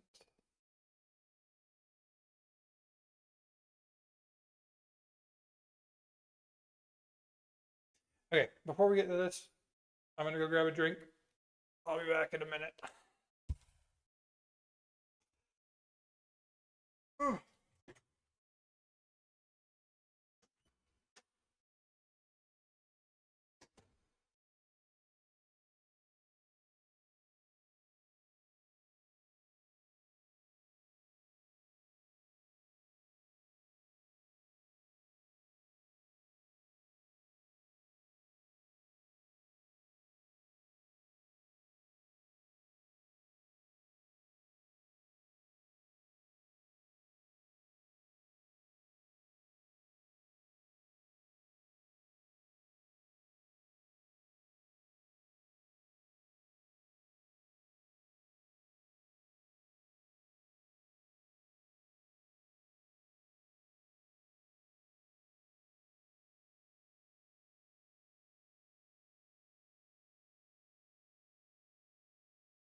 Okay.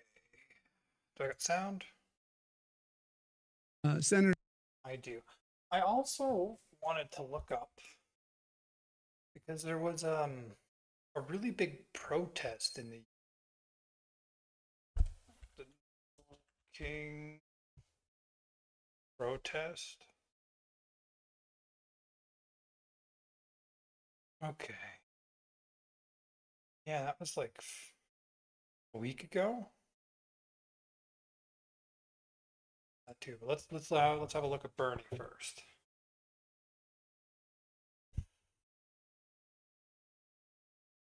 Okay, Bernie Sanders loves coming to New York. That was a couple days ago. Why is he trending? To talk about raising taxes. Reality, New Yorkers already pay far more than Vermonters. The irony is so rich, Bernie probably wants to tax that too.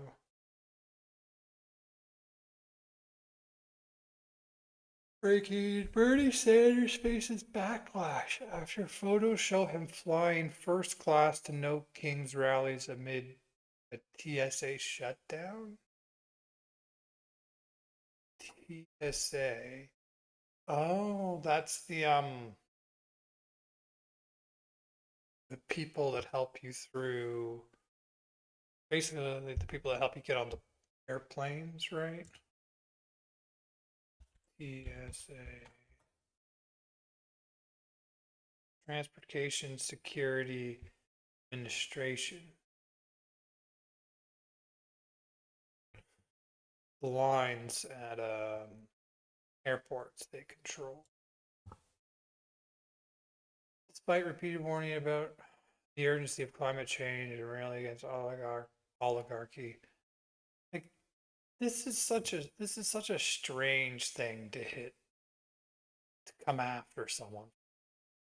Like you need to be able to fly your politician and get around and interact with people to get your message out there. Coming after him for that, it's just dumb. Clip goes viral of a bird perfectly landing on the podium during a rally. See, this little bird doesn't know it.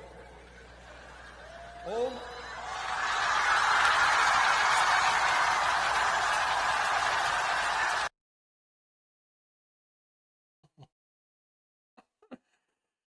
I mean, like, shoo the bird away and get back to the speech.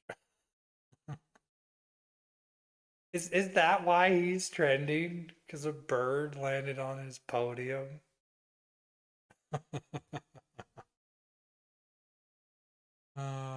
Joe Rogan educates Bernie Sanders on the so-called climate crisis.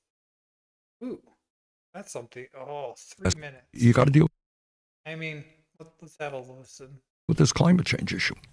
And I know that, there are some people who think climate change is a hoax. It ain't a hoax. Definitely not a hoax. I think the last 10 years have been the warmest on record. I think the climate change issue is very complicated. And I think... It is also very complicated. Did you see the Washington Post piece that they wrote where they did this long-term view? First of all, the reality is that the Earth's temperature has never been static, right? We could both agree on that. It's always been up and down. There's been ice ages and heat waves. And then the Washington Post looked at it. What was the time period that they looked at? That essentially they found that we're in a cooling period. That the Earth over the past X amount of years, and this was like a very inconvenient discovery, but they had to report the data, and kudos to them for doing that. Scientists have captured the Earth's climate change over the last 485 million years. Here's a surprising place we stand now. So look at the far end of that graph. And Like, weren't we in like a technical ice age or something still? you see we're in a cooling period. Like, Well, I'm not sure. I didn't read that article, but Yeah. I mean, cooling period or not, the fact that we are adjusting the temperature of the climate is undeniable. Like, the world's been warm before, but I don't think it's seen a change in the scope that it's currently seeing. Let me ask that.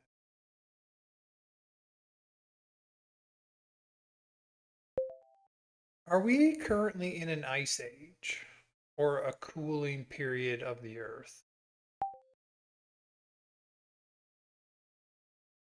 Maybe they don't call it an ice age.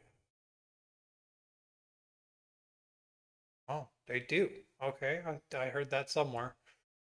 Yes, Earth is technically still in an ice age, specifically the ongoing Quaternary Ice Age, also called, nope, not going to do that, which began about 2.58 million years ago. However, we are not in a glacial phase or any sort of cooling period. Instead, we are living in a warm interglacial period called the Holocene, which started roughly 12,000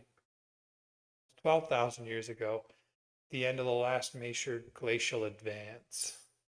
Key distinction in terminology: ice age, broad sense, a long geological interval, millions of years, when Earth has permanent polar ice sheets and experiences repeated cycles of cooler glacial periods, when ice sheets expand over continents, and warmer interglacial periods when they retreat.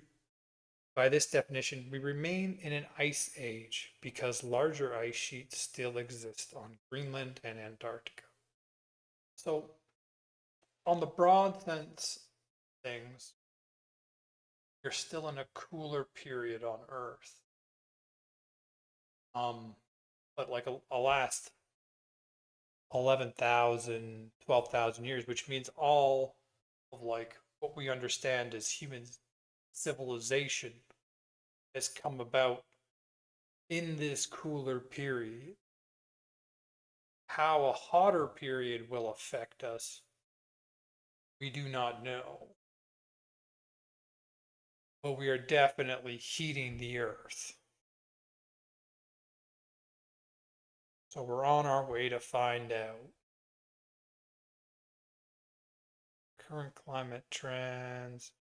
Apart from cooling, Earth is in a clear warming phase, driven primarily by human greenhouse gas emission. Global average surface temperature has risen significantly since, with the 10 warmest years on record occurring since 2015. Yeah, so we're making a warming period. I mean, climate change or global warming or whatever you want to call it wouldn't be so bad if it wasn't for all the negative environmental issues it brings. Like the fact that you see sea level rise, which is, it's going to be a problem. Like so much of humanity is on the coast. The sea rises, like you're going to lose coastal land significantly. More extreme weather events. I mean,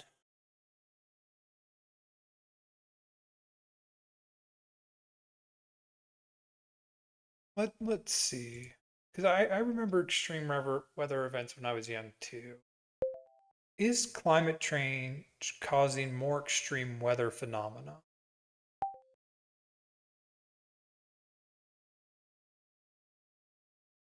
Let's just see what the data says. Yes, human-caused climate change is already, yeah, you can scroll along. Yeah. Yes, human-caused climate change is already increasing the frequency and/or intensity of many types of extreme weather events globally.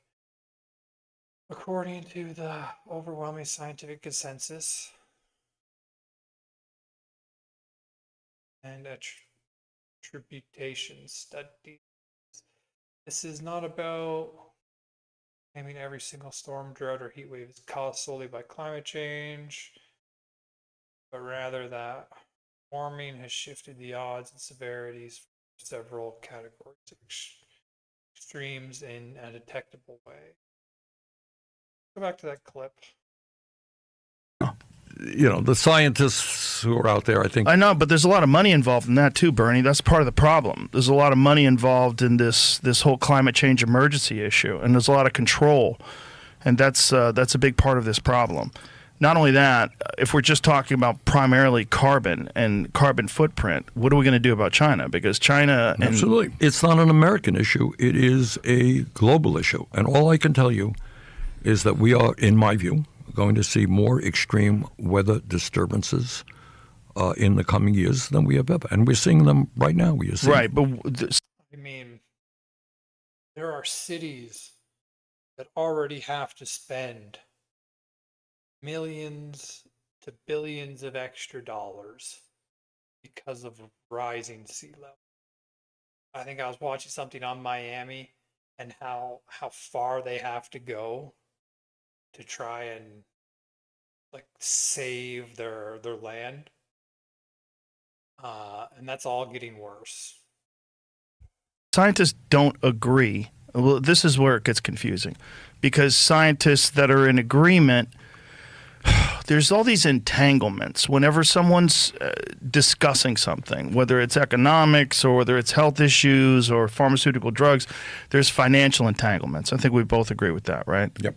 And I think this is part of the issue with this whole climate change emergency as well, because whenever there's an issue that everyone can agree on, you're going to have a bunch of people that capitalize on that issue, and they look to gain more money. They have financial issues that they push forward in order to capitalize on this issue, but then also power and control.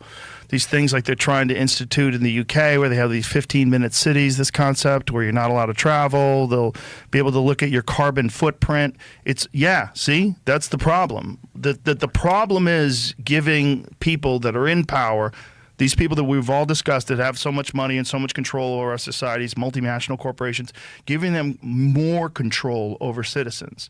And this is a vehicle for that. And this is what's dangerous about this whole climate change emergency, because it allows these fucking creeps that have been controlling people and controlling what you do and what you say and how you spend your money with people that are already living check to check, and you put additional constraints on them and you make them even more scared. And then you put additional measures where you can look at their carbon footprint, you can look at the amount they travel. What do you put a carbon tax on these people? Let's figure out how to extract more money from them. That's what bothers me about this climate change emergency. I don't think you should be putting climate change onto an individual citizen. I believe that this should be something that is handled by a government through their financing. If you want to assist climate change, well, you invest into solar, wind power, and we're seeing that the cost of solar energy is currently the cheapest way to get energy. But trying to push it onto citizens and then this citizen, offset your carbon with your plane flight with an extra $1. I don't think that's the way to go about it. It really needs to be a government-driven push against.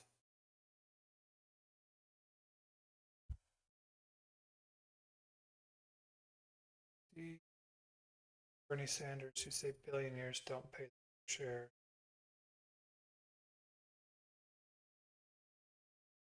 I think there needs to be a complete change in how we do taxation. And so what do people say? What do you say to people like Bernie Sanders, who says it every day, 20 times a day, billionaires and millionaires don't pay their fair share? I don't know what he means by fair share. I've listened to that my whole life, and I don't know what he means. I mean, I think that we could acknowledge there are flaws and attack the flaws. I don't think just taxing someone. Yeah. There are flaws.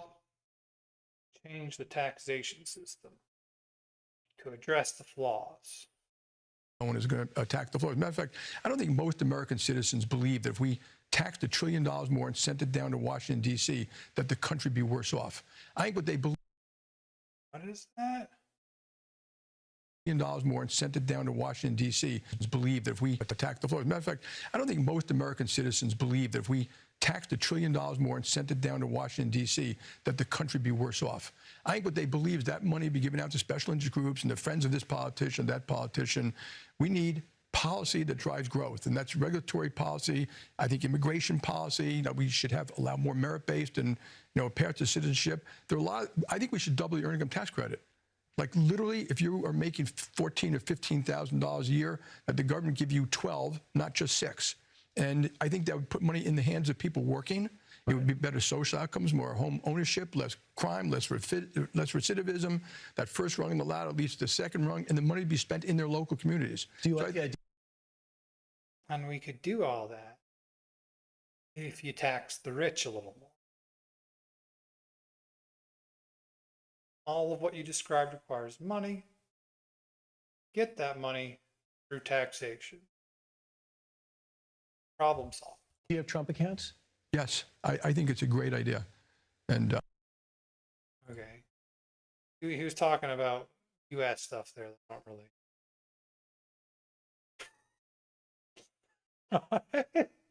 AI. God.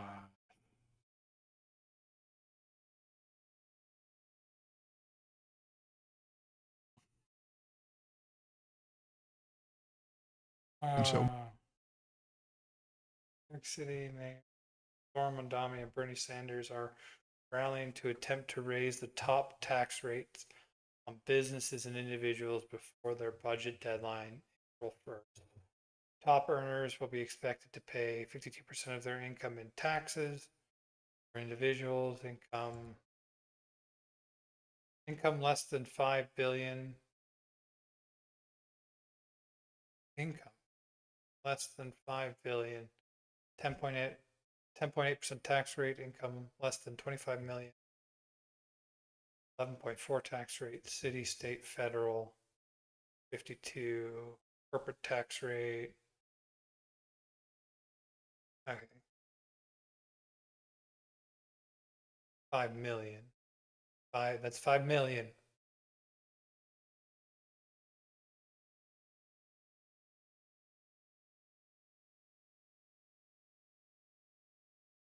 Okay. I don't see why he's trending right now.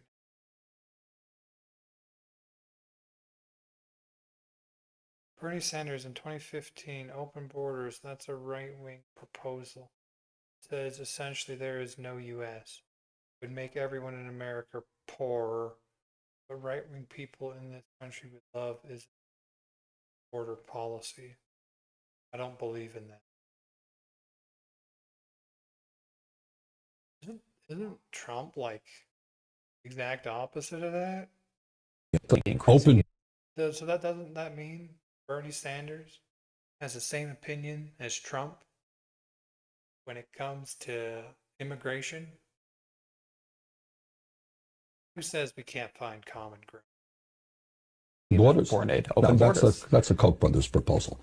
The idea, of course, I mean, that's a right-wing proposal which says essentially there is no United States. But it would make a lot of global poor richer, wouldn't it? And it'd make everybody in America poor. Then you're doing away with the concept of a nation state. And I don't think there's any country in the world which believes in that.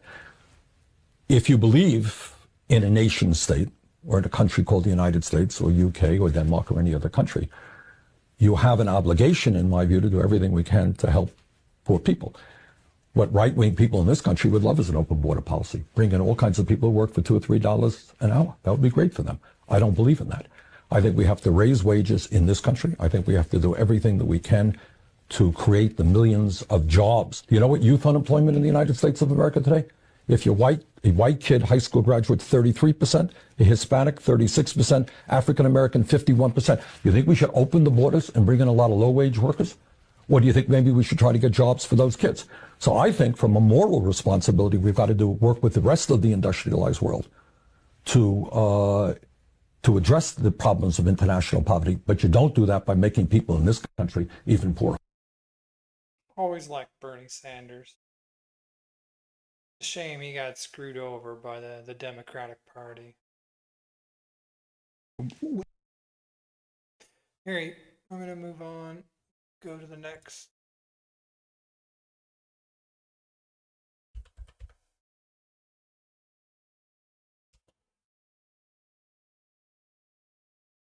I've opened. I wanted to look at the No Kings.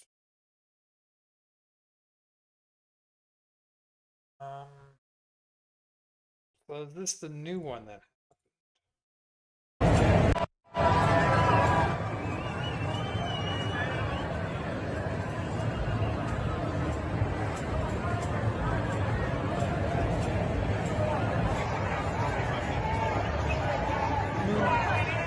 a lot of people showing up.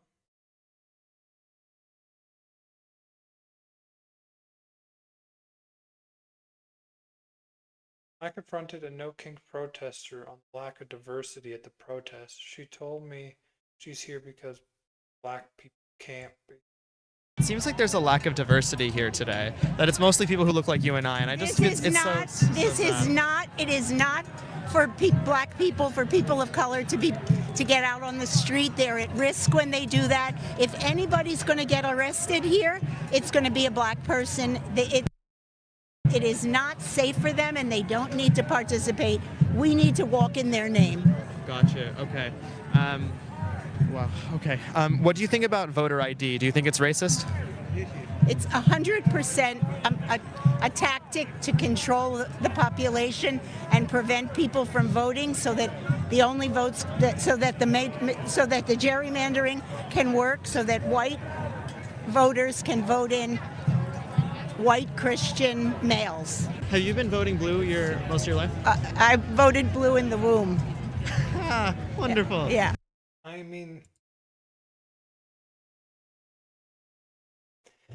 the only way you can really affect change is to be a swing. Vote for the side that'll do the best.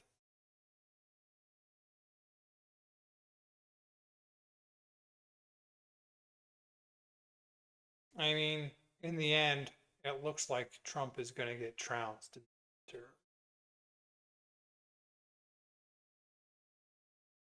You can always find crazy people to protest.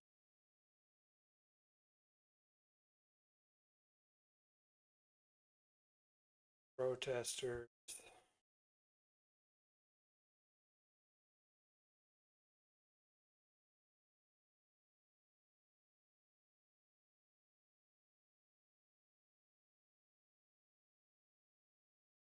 I mean, like, that's not a good look. Hey! You ever heard of Ozempic, you fat ass?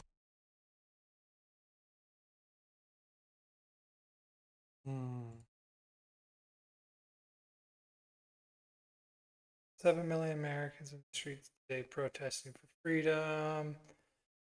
1,000 cities and towns.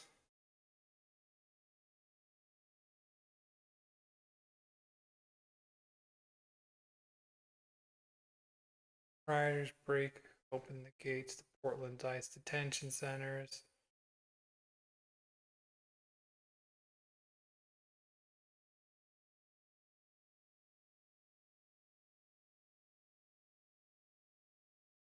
Honestly, for Max, it is a note game.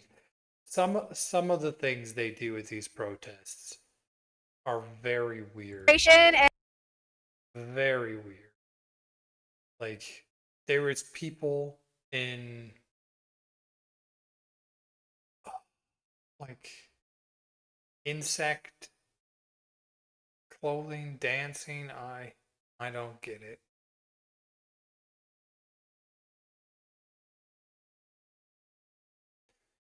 He loses it and storms away when the I mean, like, in the end,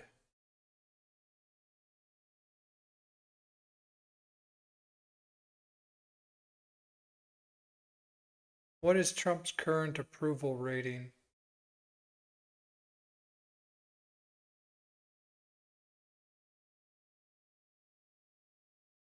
Most recent picture of President Donald Trump's approval rating. 36% approval. Oh, what did I click? 36, 33, 41. Fox News. Naturally. Approximate current range 33 to 41. Its approval rating in many polls are significantly higher than approval. He's going to get trounced. I don't think the war has been. I think the war has been very unpopular. All right, the UK.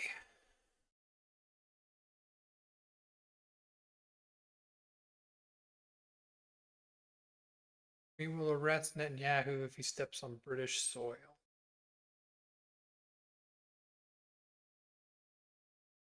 Literally invites a former Al-Qaeda terrorist to the UK.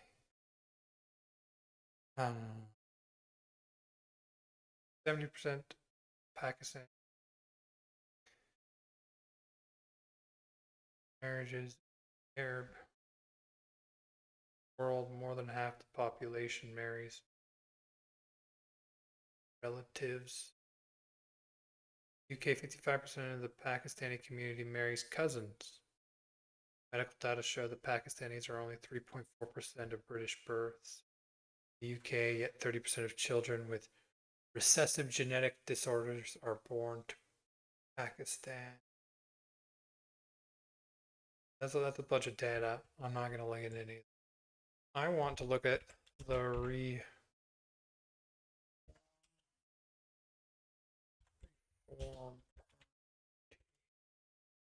Okay.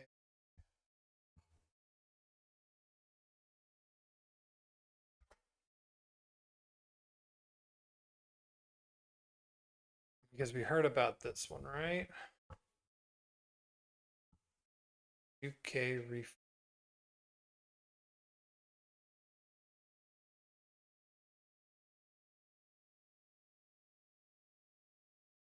Green Party activists and candidates made horrific comments calling Jewish people abominations. God forbid, had this been reform activists, it would have led the news cycle behind only the war in Iran. What'd I do? Yeah, because it's the Greens, the BBC did not even cover it.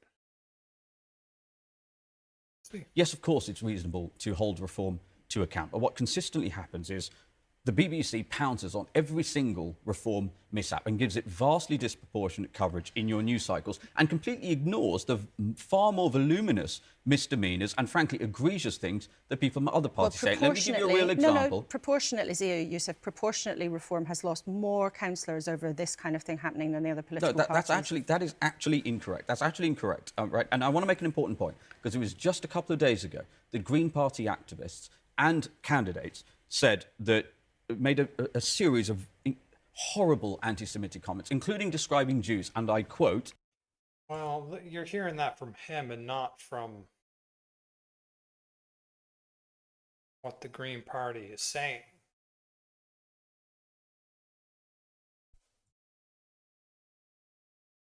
We've even lost sight of the fact that our entire civilization is built on Judeo-Christian principles. And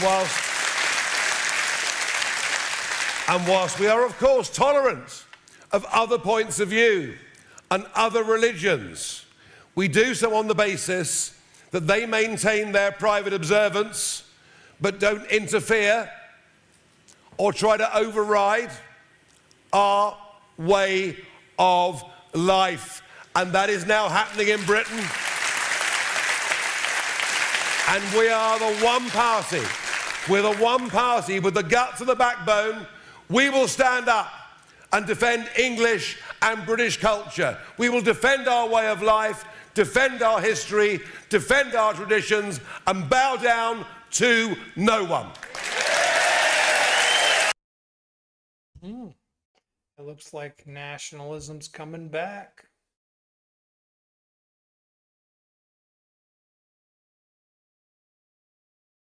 Reform UK is now Britain's most unpopular party. Most voters view it negatively. Labour or Conservatives. I mean, didn't they have more votes than the other parties? They will vote to stop reform in May. Up 9 points since November. Neo-Nazi cameo, billionaire, dark money, the two. Scrap Equality Acts. Reform UK is now Britain's most unpopular party, more unpopular than Labour and more unpopular than the Conservatives. New polling from More in Common published today finds for the first time that more people would vote against reform than against any other party. 38%. But when you looked at the parties and their split, they had more voters than any other party. So they're the most hated and the most voted for. % of British voters say they would A very divisive party. vote specifically to keep reform out of power, up 9 points since November, and that figure is still climbing. The May local elections will see more than 5,000 councillors elected across England, with votes in Scotland and Wales too. People have seen Farage take money from neo-Nazis on Cameo, seen the billionaire dark money funding his media machine, seen reforms linked to the far right, and they are making their decision accordingly. More in Common put it plainly. Across the country, more and more people are describing their vote in terms of who they want to stop rather than who they want to win. At the Gorton and Denton by-election, Going into specifics, I don't care about. So, like, I imagine that's probably correct. That more people would vote against it. But in the end, you don't become leader because people vote against you. You become a leader because people vote for you. And it looks like currently it's the most popular party from the data I was looking at. You had Reform, then the Greens on the other side as the two most popular. Then you had the Conservatives and Labour as the two less popular. Liberal Democrat in the middle. Is at the bottom of the popularity list.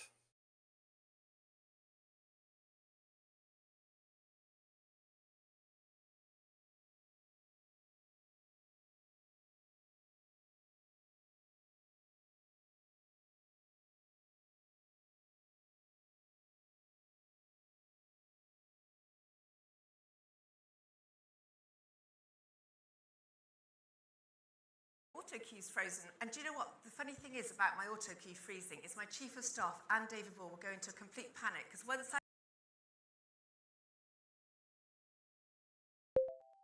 When's the next UK election? When are we going to see this come to a head?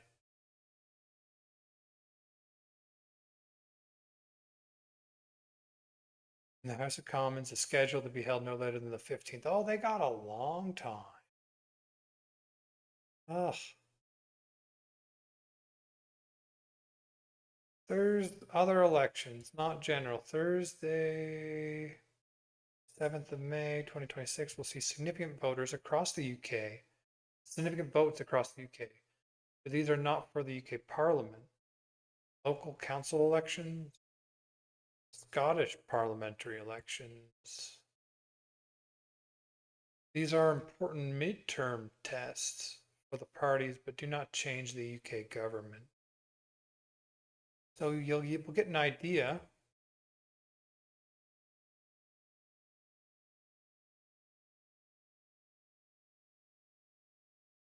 In a couple months.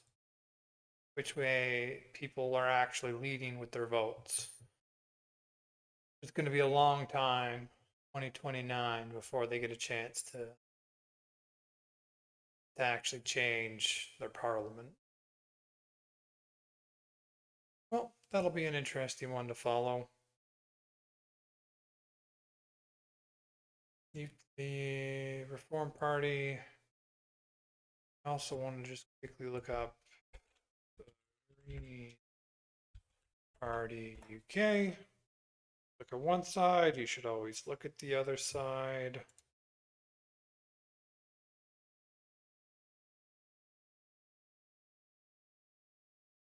UK Green Party leader dances on stage while hosting a House Against Hate rally to protest against the far right. He's ready to make homes normal again! Who is here for love, unity, solidarity? And who is here for DJ, Cortex, and Dean?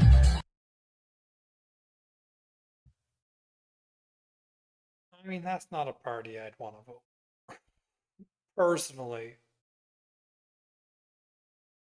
To their Muslim voters.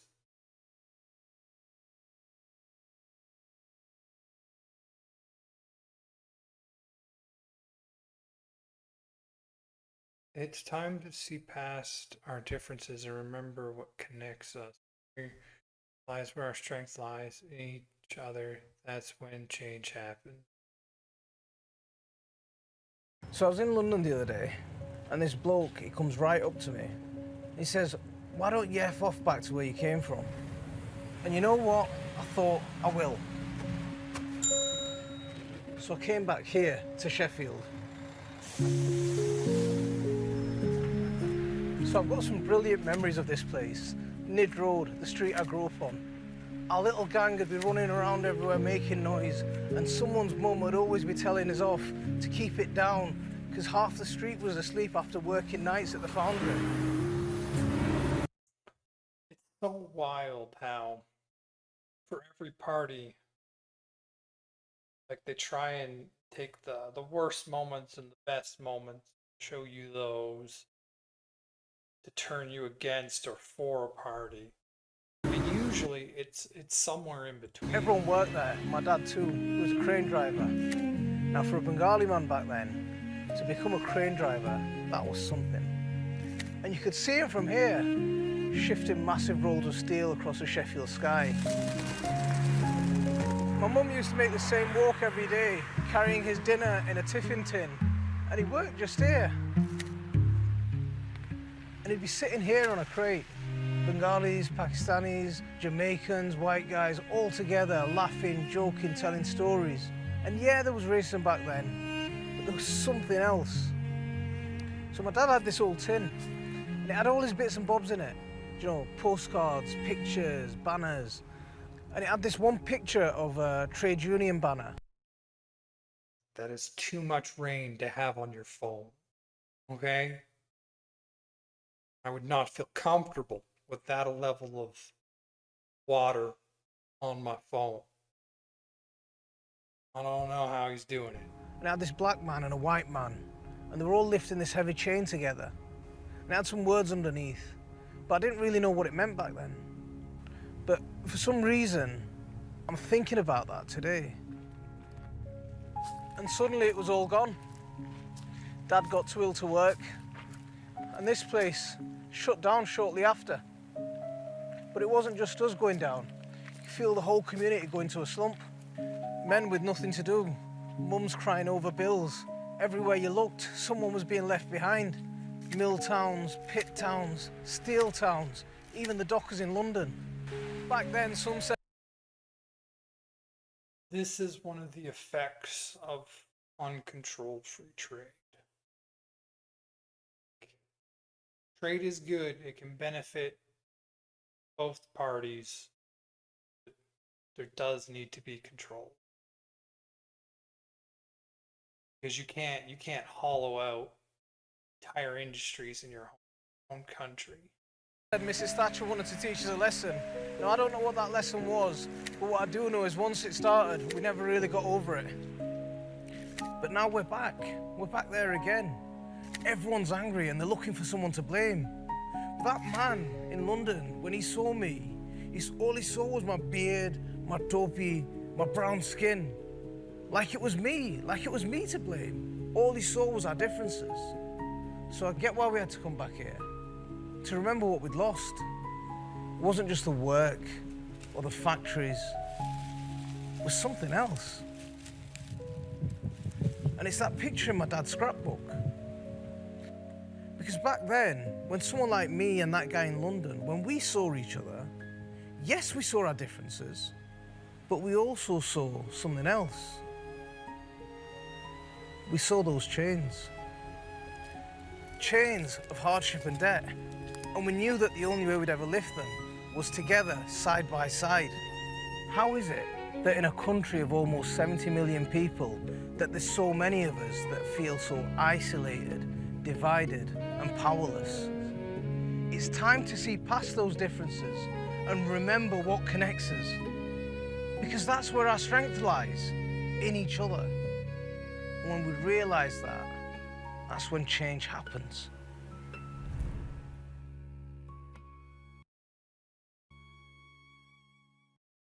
I mean, that was a good video. Promotional for them.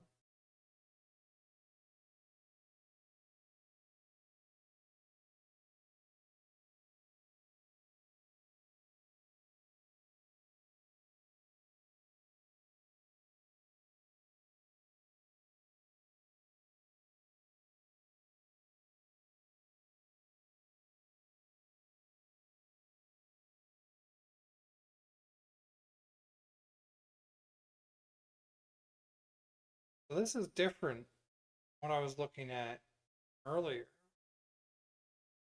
They had Reform up at like 22 or something. Green was at like 19. Labor and Conservatives were both lower.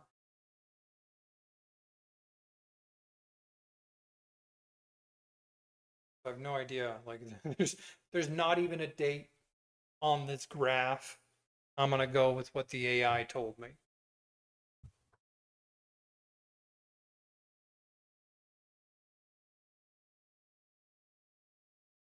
Water. I mean, like, what was it? Water and energy they wanted to denationalize or renationalize, I suppose. Oh God, like it's hard to keep up with politics in my country. Not to mention the politics that's pushed through the media because of just how powerful the US is. Keeping up with UK politics, probably not going to be able to do that too. Let's just have a look. Trending.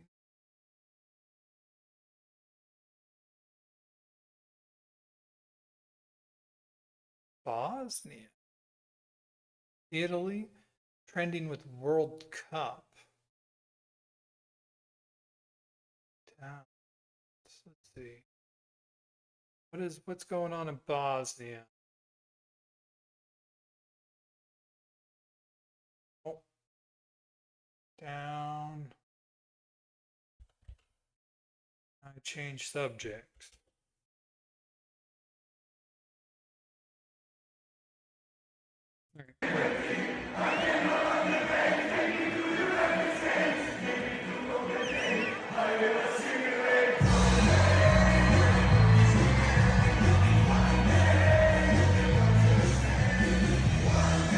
Like, FIFA is such a cartoonishly evil corporation that it's crazy that it can do this. Like, an organization doesn't get much more evil than FIFA. And yet, they control the largest soccer event in history, right? or football, as they say. Breaking. Bosnia players refused handshake with Iran. Something tells me this is what's going viral.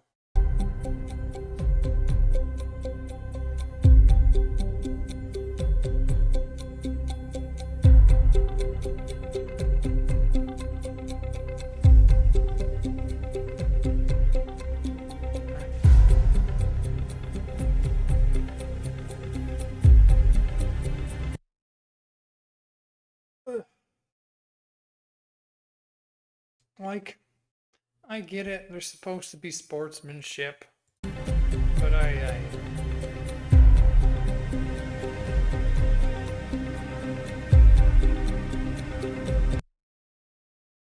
think they're making something out of nothing.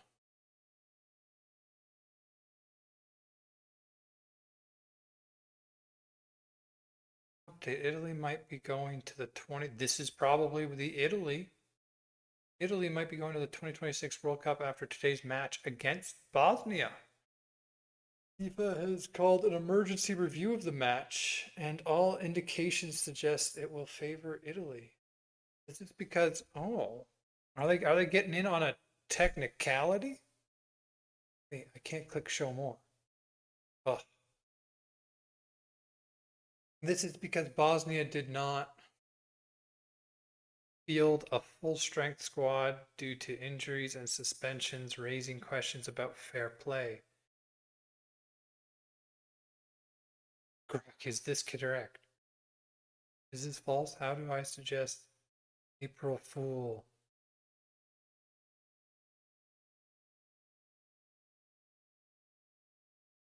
I don't want this to be true.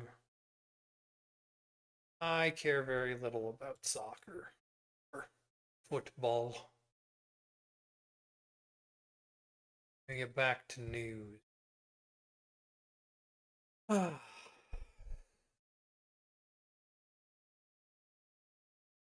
Trump voted by mail. Court.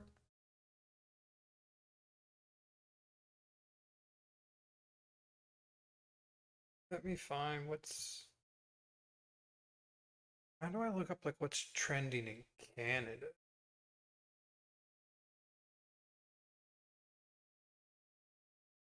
Waterman. Here we go. It's like they heard me. Not a VTuber. Italy. Is that or is that not an April Fool's joke? I don't know. Supreme Court.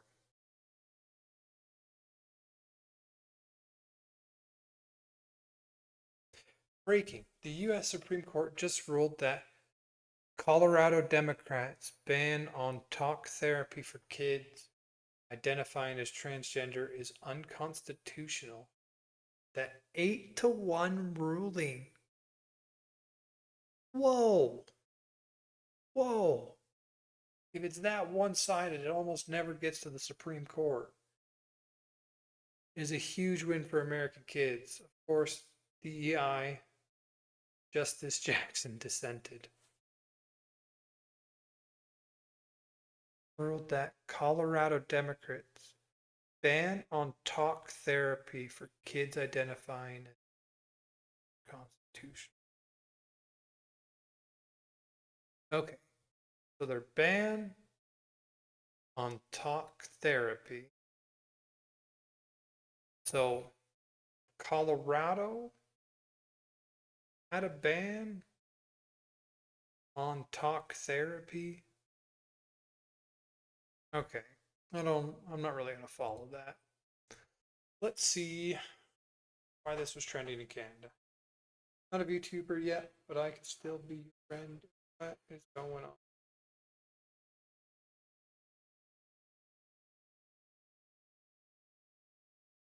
OBS works well.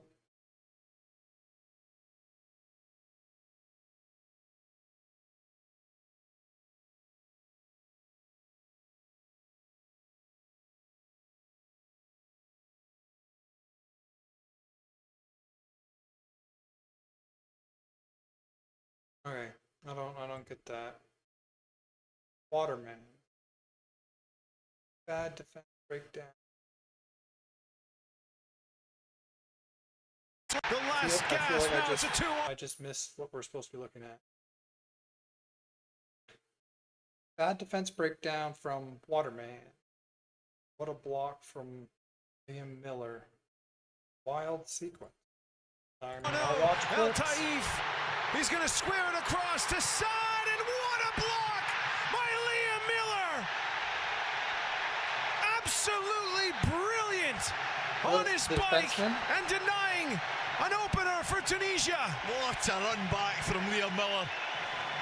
A forward-thinking player just never gives up on this play. He makes sure that he puts in the hard yards, and the off chance that he can make a heroic I didn't even know we were playing soccer. play like he does. Like last I heard, we're hosting some of the FIFA World Cup games. I mean,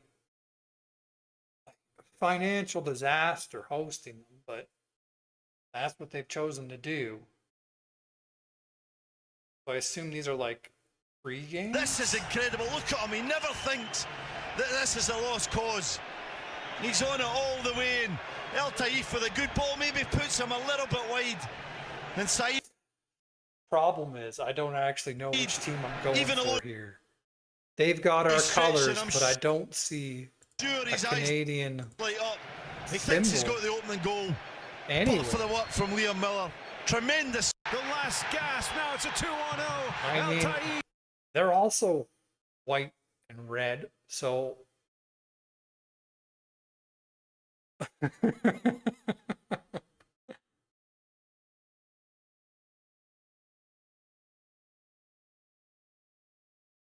all right.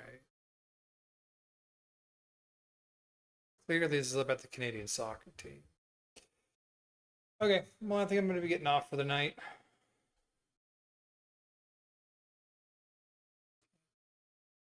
Yeah. Great. Well, thanks for watching. I'm going to get into some editing now, so have a good night. I got to stop these one by one.